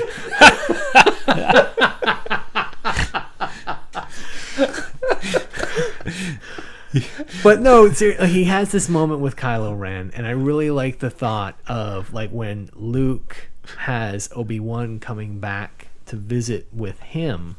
I really want a moment where Kylo Ren, where that Ben, I like Ren Ben, or do you like Ben Ren? Because he's Kylo Ren, but he's Ben Solo. So is he Ben Ren or is he Ren Ben? Ren depends. Depends on Ren Ben or Ben Ren. Anyway, Ren Ben, I want Ren Ben to experience Luke back in his life, and I want him back as a mentor to guide Ren back to Ben Ren, back to being Ren Ben. I don't think we fully understand the other side. We thought through all the movies, mystical world, this Jedi afterlife. These Jedi afterlife, they're just into floating realm now, just to kind of like commentate, right? Like it kind of seems like that at the end of like Return of the Jedi. They're just like, they probably had their own show. They were like, did you see that? And then he, I was counting on Luke to pull through at the end. It's actually like a Jedi Afterlife is just one never-ending podcast. Right. And then all of a sudden Anakin shows up and he's like, and it's like, oh, hey, Anakin. And he's like, yeah, you know what? I honestly, too, was thinking the whole time I was fighting him, and I was like, I hope you kill me. And, I just don't know that whole scene with Yoda igniting that Jedi closet of books on fire. But that ended up being it ended up not being a big deal. Well, no, but it was Yoda as a ghost, An afterlife, an channeling afterlife, the Force to cause channeling the lightning bolt. a physical change in the present world, which to me is that changes things. Okay, but the moment That we don't understand that whole world. and the new mysticism, like knowing the whole projecting yourself across the universe, that was a new power the Jedi had that we didn't know existed. Yeah. But that moment where Yoda shows up and Luke's like, the sacred texts. It turns out the sacred texts weren't in there anymore because Rey took them when she left. She had them on the Millennium Falcon. Yeah. So it doesn't prank. That moment where Yoda's laughing in the time when you're watching it, you don't know that Rey took those books. It seems like Yoda's saying the books aren't important, but Yoda would hopefully in the afterlife, whatever realm Yoda's in, he knows the books aren't in there. So what message is he sending to Luke? Is he saying the books aren't important, or he's saying the books are already safe, or he's like, watch me burn the outhouse? Yeah, like some like crazy redneck, like just burn it down. Hey, here, Luke, hold my beer. hold my beer, Luke. but I'm not even unpacking that. I'm just talking about the fact that he was able to manipulate the real world from his spiritual realm that we think is a spiritual realm. I don't know. Maybe that it's changes. Not. Like that changes.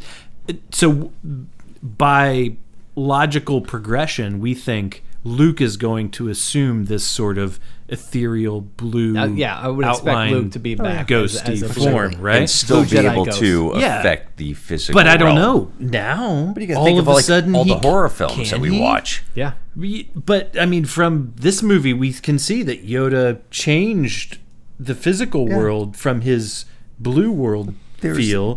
There is a connection. There is we don't know. There's a doorway. There's a pathway, and it's prevalent in a lot of horror films, right? Yeah. So you think Big Whoop, Poe Dameron, like now we're stuck with this guy versus not having Luke is what I hear about that sense, because that's how I felt is when I honestly from The Last Jedi it was this guy, you know what I mean? Like how is it that this guy is doing all of this and still getting this sort of like attention and rapport and ear at all of anybody listening to him? You know what I mean? Like that, to me, that would not hold up in any sort of military ranking system at all. He would have been benched, court-martialed, you know, and whatever. That's what they essentially tried to do, and he still just kept causing problems. Yeah, but people wouldn't listen to him. People wouldn't care. They would just say, "Put that guy back in the cell." You know what I mean? Like, so I get the Poe Dameron problem. But it's not. I mean, I'm not even talking about like the rest of the film. But Luke Skywalker, in sense, though, like I don't think we understand his full intentions yet. And we could think that he's going to come back maybe in the next movie. I have no idea. I don't look into the, whatever sort of rumors or spoilers or whatever go into the next movie, but he knows more than we know. And I think he did this because it did take a lot of effort, and it did like a lot of power, and it kind of I felt it kind of closed his story and that whole sort of thing. But I think he's coming the next movie. He's going to be there, and he's going to come in, and I think and I think he knows what he's doing. Well, I'm not denying any of that. It's just breaking. Forget Jedi. Forget the Star Wars franchise. I'm just talking about like plot points from a scriptwriter. All right, here's what we're going to do in the first scene. The hero is going to delay the action of the villain by creating a subterfuge. And okay, so here's this plot point in the third act. The hero is going to create a distraction to the villain through this subterfuge. It's the same action. It really is. Just from like a pure script writing Thank you, Rasputin. Scriptroid. Purely like the base skeletal structure of the script. It's the same action where a protagonist is causing a distraction to prevent the villain from doing a destructive action. It's almost the exact same action where the villain in the beginning, the villain in the end, they're both trying to destroy the defenseless resistance. Right.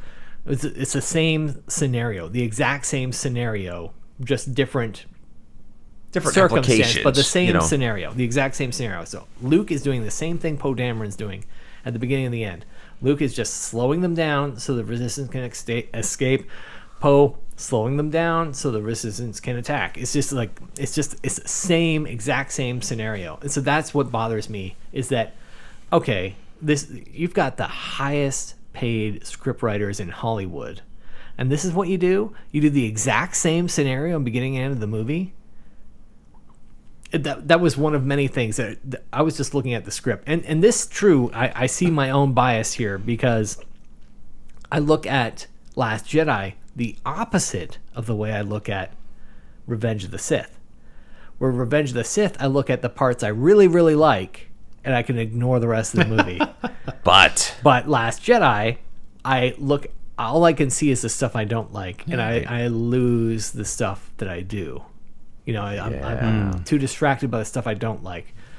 Yeah, I think a lot of people are with you on that one. But it's probably like the difference 10 years makes. 10 years from now, I'll be looking at Last Jedi like, oh God, I love this movie. It's so great. Just like I do with Revenge of the Sith right now. It softens over time. Yeah. So another 10 years, you're going to love it. No. You will. Yeah. All my complaints about Last Jedi are related to basic script structure. I did waste a big part of my youth studying script structure and not doing anything with that knowledge. So all I have to do with that knowledge is pick apart movies that don't deserve it. Last Jedi is a fantastic movie. It's great, and it enhances the Star Wars franchise. But looking at it from a purely script structure standpoint, from my perspective, the script structure is weak and poorly assembled. That's my thought. To add to that, if you guys don't have an immediate rebuttal, most films have 3 acts. You're right, and this one has 4. It does have 4 acts. And maybe the 4th act is a reflection of the first act. Intentionally. It could be intentionally. It could be an intentional. That makes sense. So That's it's a reflection of the return first to act. Yeah. And there's a deeper stab because it's not necessarily just foiling the First Order and delaying so the resistance can get away, but it's also a finality. I mean, not a finality, but it's also a stab at Kylo Ren.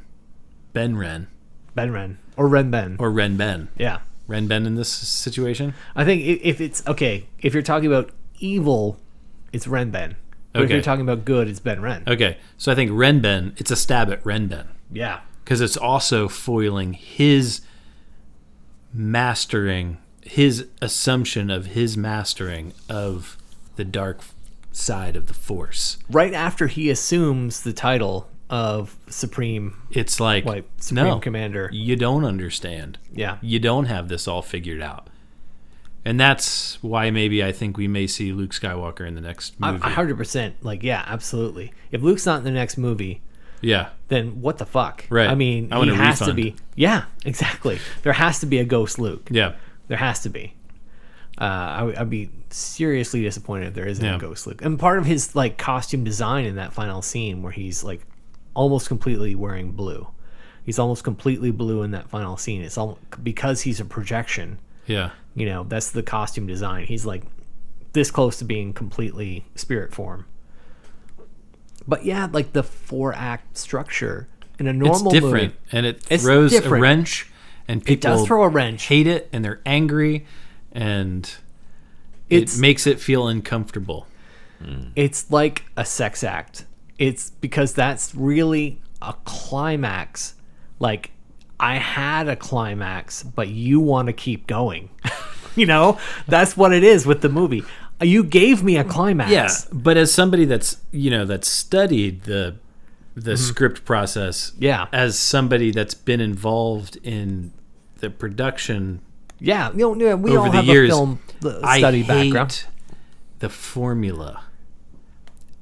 I love disruption. You want the disruption. I love disruption to the formula, and so to me, to see in when a I mainstream film. Yeah, when I actually went back into it and dived deeper and realized the 4-act process, I was like, I respect this a little bit more because it took a jump into the difference. It took a jump into the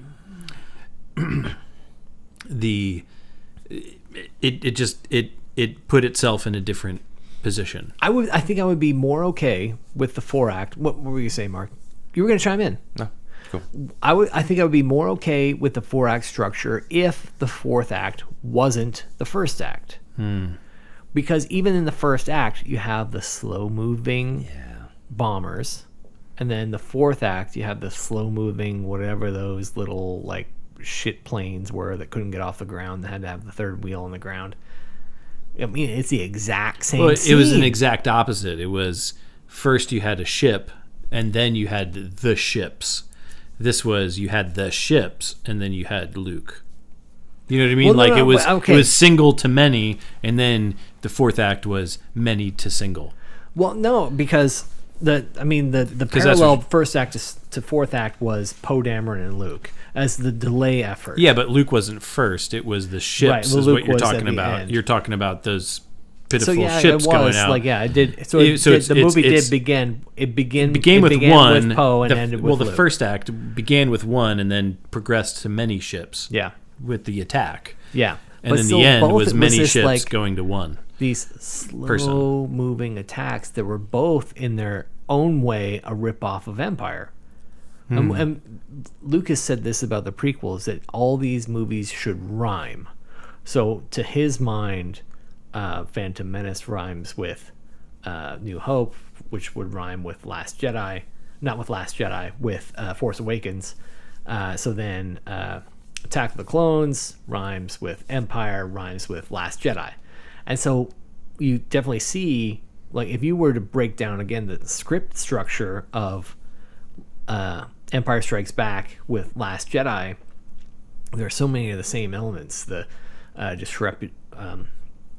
scoundrel that betrays them, that causes things to fall apart with Benicio del Toro versus Lando Calrissian, and there's a lot of overlap, and the slow moving there's attack, a lot of similar elements in there. But that slow moving attack, that's one time in Empire you have the slow moving advance of the AT-ATs, twice in Last Jedi you have the slow moving bombers, and then you have the slow moving trash planes that come out at the end. That repetitiveness, and then they're slow moving trash planes against the slow moving new AT gorilla, whatever those things are. Those it was a lot of okay, it rhymes, but okay, stop, it's too repetitive. You know what I mean? And again, this is me saying there's so much I really, really liked about this movie. There's so many great moments where, yes, the saga of Luke, I mean, that's the most important thing of this. Everything else detracts from the journey, the culmination of Luke's journey, which happens here in The Last Jedi. I mean, he's the title character. He's the Last Jedi.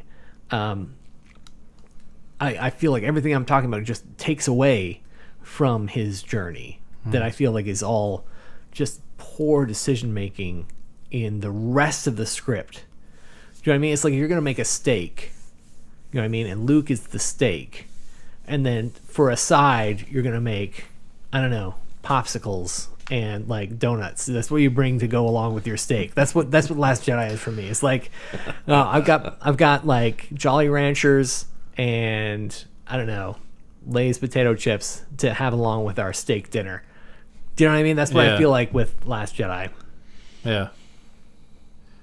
But again, polar opposite No, like the same as Revenge of the Sith, where like there's so much good in Revenge of the Sith. The stuff that's good in Revenge of the Sith is all about the Anakin Skywalker journey and his relationship with Obi-Wan and the downfall of the Empire, the downfall of the Jedi, what happens with Darth Sidious becoming the Emperor, and Yoda's defeat. Yoda's defeat is so fucking powerful. Yoda crawling on his hands and knees in defeat and shame. Doesn't even bother to go back for his cloak or his lightsaber. He's just like, no, I'm under the vent. Now's the time to get me. Like that's Yoda on his hands and knees, desperate. Like, how fucking powerful is that? But it's lost in all the garbage that's in that movie. And then I just can't get past the acting. It's abysmal. I honestly, I get it. No, I get get it. past it. I don't blame you. I don't blame you at all. And you're right. If you dig down to the core, there are probably plot points that make like there's some like story, like script writing monuments. And to me, I'm just like, I can't even see it. I feel like I walk away from Last Jedi in a similar way. Yeah. I walk away. I see these amazing, beautiful things in Last Jedi. Amazing, powerful moments. But oh my God, when they dropped the ball, they dropped it through the floor, you know? I would agree that Poe Dameron is probably the weakest point of that. Well, not agree, because that's not necessarily what you're saying. That's not what I'm saying. Yeah. I would say I agree that there is a problem with the story, but I would say my focus is not necessarily on the Luke Skywalker part of the story. I would say it's on the Poe Dameron side. But my like complaints or I'm saying I would agree that there is some criticism to be had of the story, but I would say it's not on the Luke Skywalker side of it. No, I would say it's on the Poe Dameron side. And now, because you're comparing, here's the first act to the fourth act and this and that. And I would go back to saying there is a problem with the story, and I would say that there is a problem with the Poe Dameron angle of the story. And I think that, to me, without thinking about it too much and going through it like act by act, I would think that you could probably fix it by fixing Poe Dameron's story. I feel like because Poe Dameron's like this tiny bit, because it branches into Finn's story, it branches into the new Admiral story, you know, when she takes over for Leia, you know, like that part of the story. Everything else becomes filler. You know what I mean? And what I'm saying is that the filler, I'm not Poe Dameron, you know, like all of that filler just didn't have, for me, any weight to it enough to even be anything other than filler. Yeah. You know, like the Poe Dameron, Finn, all that, the casino, all that, like it's why. The only part of that story I think is interesting when they finally get onto Snoke's ship and they're trying to break it down, and then they get betrayed by Benicio del Toro, and then BB-8 comes to the rescue in the AT-ST, which was fucking great. That was one of the best moments in the movie when BB-8's driving the AT-ST. And then you have this incredible fight where Rey and Ben Ren team up, and they're they're fighting the other Knights. There's a lot of dynamic there that we're not used to. The perceived bad guy and the heroine, like, teaming up, and that has like a lot, we don't know what's in store. The parallel between like what we're talking about with Luke and Luke's conflict with light and dark. You've got two characters on either side of the same conflict. Rey fighting with whether or not she's gonna join Kylo Ren, and then Kylo Ren whether or not he's gonna turn his back on the journey he started, whether or not he even can. Like, can you go that dark and still come back? You know, killing his own father. Do you know what I mean? Like, if you do come back to the light, what's your life like after that? You know, that's huge. Exactly. What's your redemption? Yeah, and I think like that's the next movie is going to be all about the two of them, and they're like, It's just going to be about that. Who's going to fall on which side and how, Yeah, who knows? But that's amazing. Those moments are fucking great. That was the climax of the movie. Everything after that, this fourth act, is this like really long exposition. This like, can we just get to Luke? And then Laura Dern's character, I feel bad not remembering her name, but particularly watching the movie 10 times. Holdo, was that her name? Admiral Holdo? Yeah. Yes. Okay. She makes the ultimate sacrifice. She flies the cruiser at hyperspeed into the First Order. Pointless, because they just went, oh yeah, but we can still see them escaping, so we'll just keep going. Like, her entire ultimate sacrifice was just pointless, totally pointless. Didn't matter at all. Like, they still follow the Resistance down to the surface, but they're crippled in a way. But they still have their like guerrilla version of the AT-AT, and they're still gonna kill the Resistance if it's not for Luke's ultimate sacrifice. We go to like ultimate sacrifice to ultimate sacrifice back to back. Yeah, which means like it's like, damn it! Like, I just feel like script wise, they wanted to fit more into the movie than they had a chance to. They wanted two different climaxes, two different expositions. I think they don't know what they wanted. I think they wanted to tell one story. I think they were backed into a corner, and they just couldn't get it out. Am I any kind of expert? No. I am just a consumer voicing my complaints, but I'm a consumer that's watched a lot of movies and read a lot of script writing books. And I cannot write a script. I've tried. I cannot write a script. I'm not a writer. We should try again. We should try again? Yeah. I'm gonna write a movie. I'm gonna call it The Better Last Jedi. Better of the last. The Better Last Jedi is gonna be the movie I write. Or How to Keep on Topic. How to keep on topic. Yeah, Mark's over here like, Dave, you know what? I studied this topic. What did I read the goddamn book for? I did this. What the hell are you guys I did my doing? homework. I know it's Fuck like you all. So here's the thing. Yeah. We should probably take a break.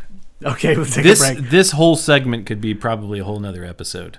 Well, and if yes, let's maybe take a break and talk about so that. let's take a break, and we'll come back, and we'll continue the show. Perfect. Sounds good. Break time. I don't know how many acts will be in this break. There'll probably be 4 acts in this. There's 3 of us. We'll have 4 acts to break. So somebody has to go to the bathroom twice during the break to make a 4-act break. Yep. And they'll come back later. No, exactly. And it'll make a difference. Editor's note. Hello, Orlando from WARlando. One notable complaint we hear frequently from AOS players we meet here in Orlando is that they don't know where to go to play. The places that we highly recommend: Coliseum of Comics in Kissimmee, fantastic place with some great tables. Sci-Fi City on the corner of Colonial Drive and Cimarron, also great tables, great store. Mini Duels, they are hard to find, but look them up. CCG2, as we've mentioned earlier in this episode. And those are the main places we go to play, other than, of course, the Warhammer Winter Park store. Yes, the actual Warhammer Winter Park store. Also a great place to go and learn more about these games that we love. Back to the show. Yep. That's I lean it. right. And He that's leans it. left. Yeah. It all works Make it out. work. You both lean right, And and that's you lean it. left about your No. political allies, so it's okay. We both lean left. So we're back from our break. Yes. And It was a good one. we've realized fully that our Realm of Shyish, our Realm of Death episode has been wholly 100% derailed. Is a total train wreck. Yeah, we're like Amtrak. We totally derailed. It became somehow we found our way to the Star Wars universe and completely debating the Star Wars films, in particular The Last Jedi. This is not too unlike the whole Nagash thing about being drawn to the center. Drawn to it, you can't get away. You can't get away. The moment you start off, you think you're doing well, and then the next thing you know, you're being drawn to the middle. Why did you look at me when you said that? I lay no blame. Much like Ray. I could have reined everyone in, but the whole thing was, I was into it too. Yeah, I'm guilty. I'm guilty as well. It's such a fascinating subject. It's such a huge subject that it's a cultural controversy. Yeah.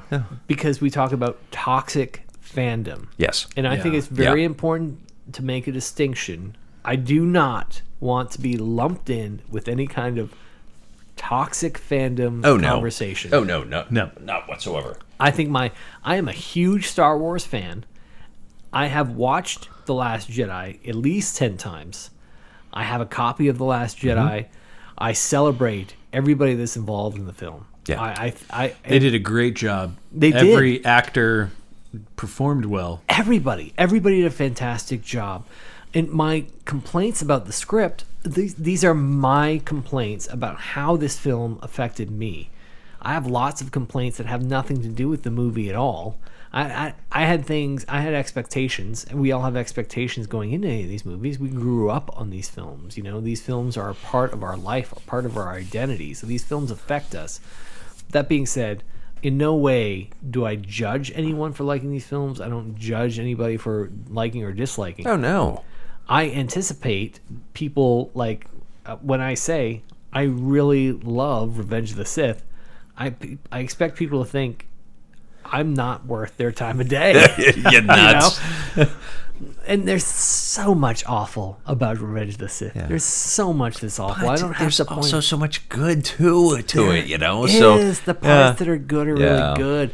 Anakin cutting off Dooku's hands.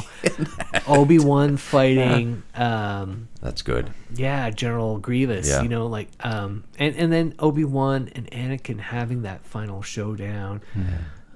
But there's no reason why we can't still debate what we like personally about it. And it's not anything about anything further than that. You learn a new appreciation from each other when you learn about the things you appreciate and someone else appreciates and how they appreciate it. You gain more love. And the more I talk, the more I see the things that everyone else loves about it, and it diminishes the things that I don't like.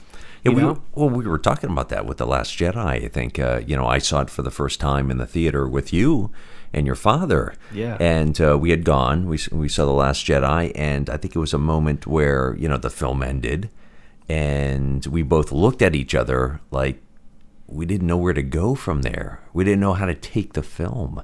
We didn't know how to process it. And I think it took us a while. It did. There's a lot to process, and then. You try and send a message, even just in a simple conversation. You try to communicate a simple idea, and not everyone's going to walk away from that with the same impression. And I think that's what happened to a lot of us. And I'll agree with that too. Like, I came away from the film wondering whether I liked it or not. Yeah. I mean, I liked it. Yeah. But whether I liked it or not. Yeah. Which is hard to explain. No, because I completely understand that feeling. And so I had to watch it a second time in order for me to gather thoughts and different things. Certain people were like, hey, you had your kid there. And, my kid at the time wasn't, she likes Star Wars. She loved Episode 7. So, and it was she loved it. And then we went to go see, Last Jedi, and she was bouncing around between us. She couldn't sit still. She couldn't sit still, and it was So some people were like, well, maybe, the kid was the problem. Like, maybe that was why you felt uneasy afterwards. Or maybe you were watching it wrong. Yeah. Well, that was essentially the message was maybe like you weren't watching it at your best. Yeah. Yeah. But come on. That comes back to... Come on, that's a little... During our break, we brushed up against the subject of an abusive relationship. And it's like we have, because I don't love The Last Jedi. I think there's a lot wrong with The Last Jedi. But I keep coming back hoping he'll love me more. I've watched The Last Jedi 10 times. It's like this abusive relationship. Exactly. It's like, maybe this time. Maybe this time it'll be okay. It's going to be okay. And he's going to love me. Yeah. And that's the thing is movies are going to come out and we're going to see them and we're going to love them or we're going to hate them or we're going to think we're supposed to like them or we're going to think we're supposed to hate them. But you're right. This whole mentality of Phantom Menace came out and we were just talking about this. I saw that the first time and I was so jazzed about Star Wars coming out with a movie for the first time that I could see because I was born in 85. So the original trilogy had already been out of theater. Yeah. So to me, seeing Episode 1 was seeing a new theaters. Star Wars movie It was like theater for the first time. It was like a reset I for was you. a part of that. Yeah. Exactly. Yeah. And it was like, So I felt like the whole time I watched that movie, it was just a constant, Me too. But, and then afterwards, it's like, yeah. And then it's like, okay. And then you're thinking a little bit more about it. Yeah, and then you're like, huh. Yeah, you know what? Yeah. I think I need to see that again. Yeah. Because I think I missed all the yeah, good parts about it. I Let's think do it again. Right, exactly. I think I was doing too much. Yeah, not paying attention to the movie. Right. So let's see this again. Right. Okay, And this is going to happen. I heard this there time. was John Williams, and I heard there was movie, and I heard there was yeah, and I loved those parts. That was great. No, those are the and best I saw parts. the double lightsaber and the tattooed guy, and he was great. He was so cool. But I think I missed everything else, so let's watch it again. Let's do it again. And it was like this time I'm going to get it right. This time I'm gonna remember everything, and I can talk about it and say how awesome it was, instead of just saying oh yeah, Star Wars was great. And then I watched it a second time.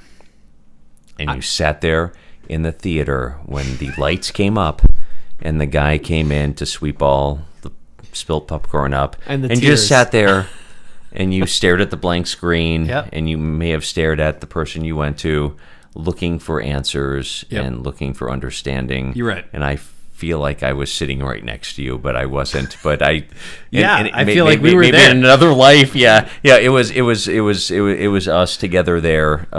Wondering what the hell happened. Mm-hmm. I know. I watched Phantom Menace in the theater at least 3 times, if not more. I bought Phantom Menace at least. tickets Yeah. at least 3 times. I know I saw it opening night. Yep. And at least 3 other times I watched Phantom Menace. I was there in the opening theater. night as well. Yeah. And the stuff I loved. And the Duel of the Fates, that lightsaber battle, and the whole Padme storming the palace thing was good. Yeah. And you know what? The Jar Jar battle, Yeah. other than Jar Jar being Jar Jar, that battle was fucking cool. Like the Gungan battle. Yeah, Yeah. the Gungan No, that was- battle. The that Gungans really versus was the good. droids. If Yeah. it weren't for Jar Jar, Yeah. the Gungans versus the droids was fucking cool. Yeah. It's bad CG now. I don't even think it was bad CG by today's standards. I But- think there's plenty of movies today that are worse CG. Yeah. It's just the Jar Jar stuff that's not It's good. unfortunate it was all CG. It was an entire CG battle. Yeah, I mean, I don't know. I think if you look at no, I know what you're talking Blu-ray mastered Blu-ray version, I think the CG in that I will film, say that I don't own it on Blu-ray. I mean, But that's just me personally. I mean, there are other people that do.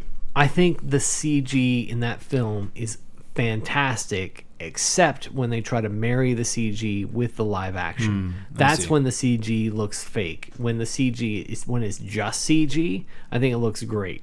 even though it's an entirely CG scene, you can let go of that because it's, you know, just CG, you know, like it's just doing its own thing.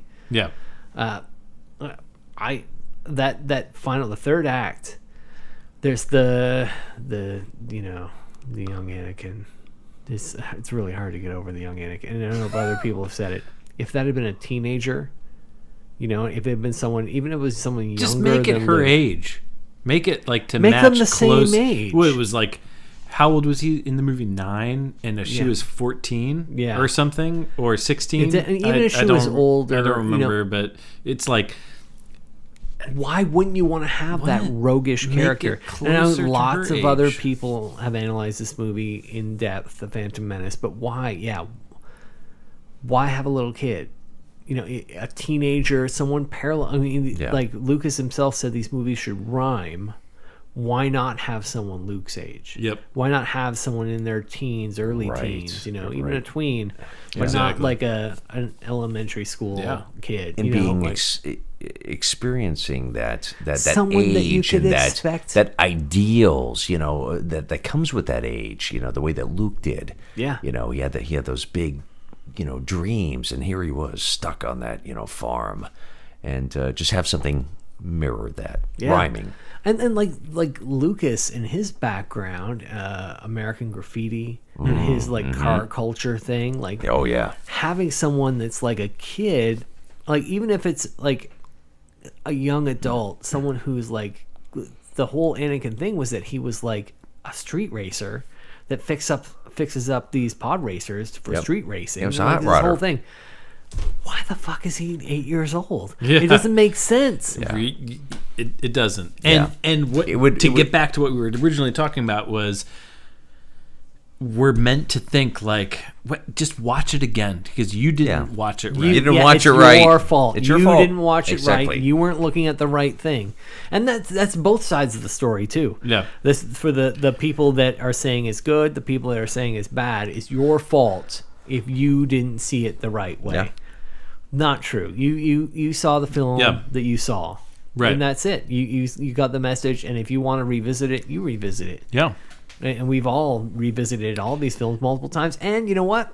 They're entertaining. They're worth buying. They're worth engaging. They're worth communicating and sharing. They might not be perfect. They're not perfect, but there's still amazing things to take back from it. Yeah. Yeah. It's definitely been a journey. It's been a journey. So, welcome to WARlando. We're here to talk about Age of Sigmar and the realm of Shyish. No, that's not. No, happening. that didn't happen. But you got to realize, tonight. anything is possible. Yeah, no, we're over 2 hours in, and we've barely even mentioned the realm of death, let alone trying to accomplish we anything. talked about a lot of things that are dead to us. Yes, a lot of things that are dead. to Yes. us. And we've talked about. You're dead to me like you're dead mother. What is that from? What is that from? Something? It is. What is it from? Oh. You're dead to me like your dead mother. Yeah. I don't know. Okay. Is it from your personal life experience? No, it is from a movie. No, I can't remember. Like, isn't there like a? I don't know. I don't know. It doesn't it's matter. Like Michael Keaton. Isn't there a movie where Michael Keaton is like a Mr. Mom? Gangster? Yeah, isn't he? Not like Mr. Mom. There was one when he was like a kid, right? Mr. Mom was pretty he's gangsta. like he's a like a Yeah, like it's him and Joe Piscopo. Yeah, and he's And like, it's once you know, did that to me once. You did, your mother did that, or That's Joe Piscopo's character. Yeah. Someone did that to me. once. Yeah. Yes. Exactly. Once. I remember that movie once. I don't but know if the it movie was you're the same talking about. thing, but you dead to me like you dead mother. I feel like it kind of falls in line with that. I know the movie you're talking about. Hey, you know what? When I post this, put it in the comments. We'll put in the comments. all right, It wasn't good. the That's Michael awesome. Keaton movie, but it Yeah. was something similar. Well, I know we got a little off track. We got a little off track, so And we'll maybe make we got this, a lot off track, but I noticed that everything revolved around death. It did all revolve Yeah. around death. The death Yeah. of Jedi, the afterlife of Jedi. Exactly. And Dead what's that mothers. The afterlife dead like? mothers. Dead mothers. Yeah. Yeah, so this will be the realm of Shyish, part 1, The Phantom Menace. No, it'll be something. Many Bothans have died. Many Bothans have died for this episode. Whatever it is, you know what? We did our best, but there's priorities. And you know what? A good Star Wars debate will always take priority. Yeah. And that's what we ended up with tonight. Hear, hear. Cheers. Cheers to that, fellas.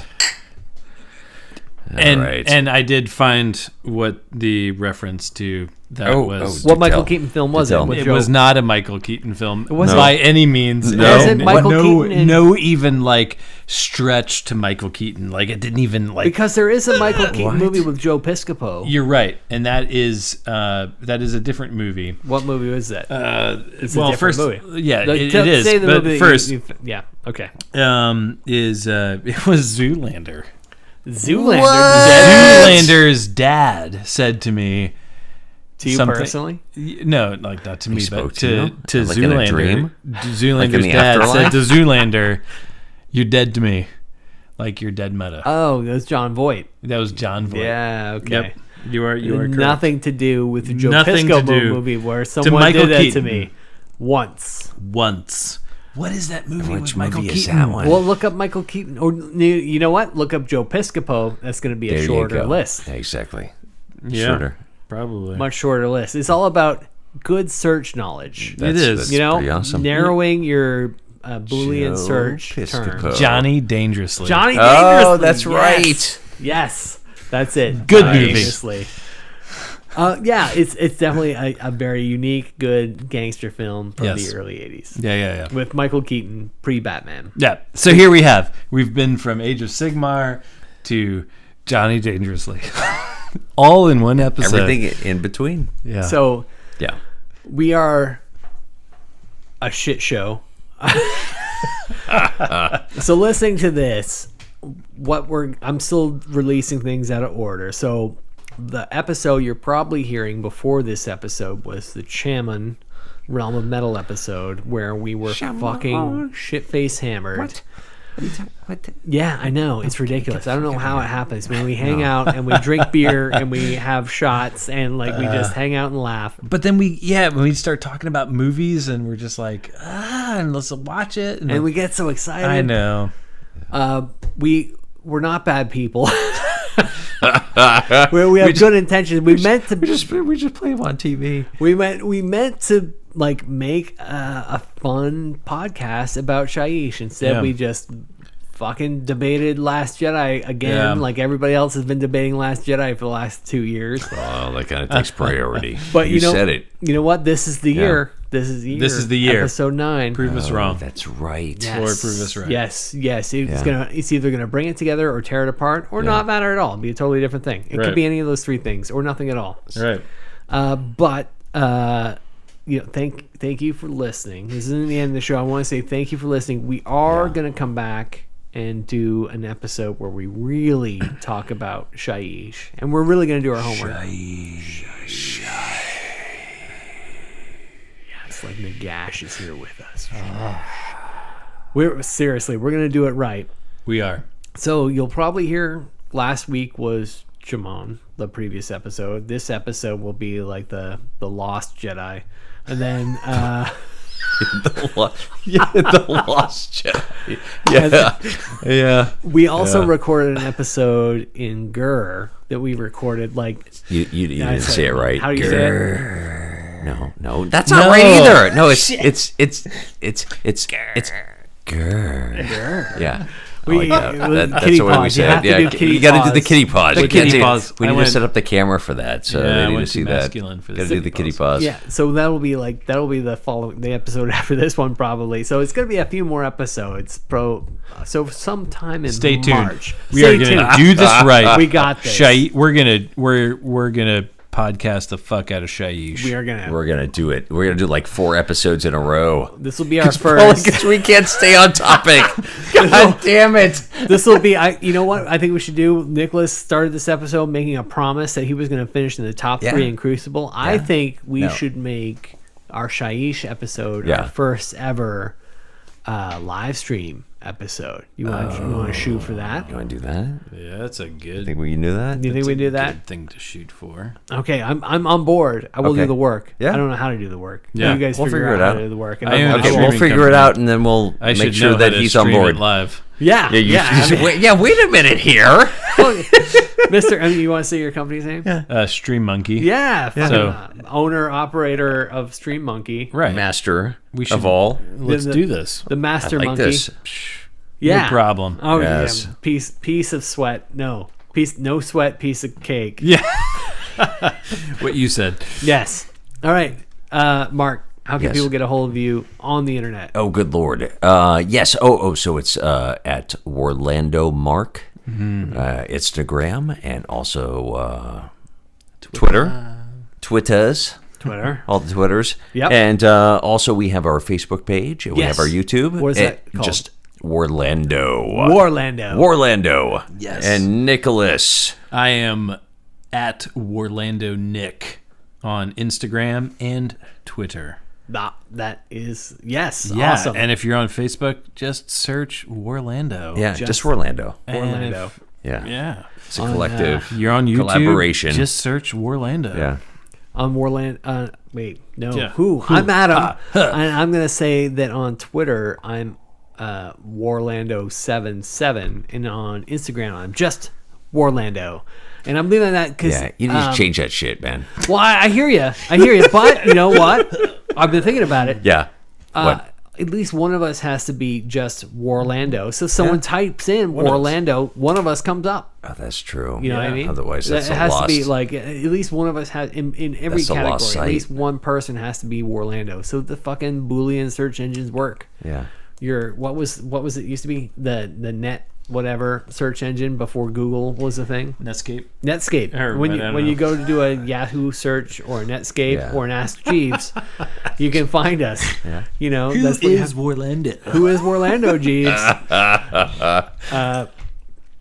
So yeah, that's how you get a hold of us. I don't, we're gonna work on Skirmish. We're gonna get back into Age of Sigmar. We're gonna have a Dungeons and Dragons episode Let's do that right really around the soon. corner. No, exactly. But this is turned into like the fucking Last Jedi just completely took over our Or episode. the Lost Jedi.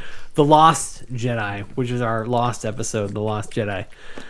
All right, so what do drunken Jedi say when they're going to war?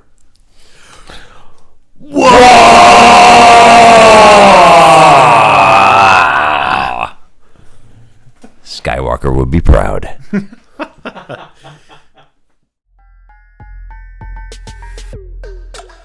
Put those models aside. Everything else, I'm going to tuck away right now. I am going Just to tuck it back. Just tuck it back and get them out of sight. I know that they're there. Just tuck it back. It's good. I know it's back there. I know it's there. But up front, I can't see it. Would you skirmish me? I'd skirmish me. And I feel like a different person because of it.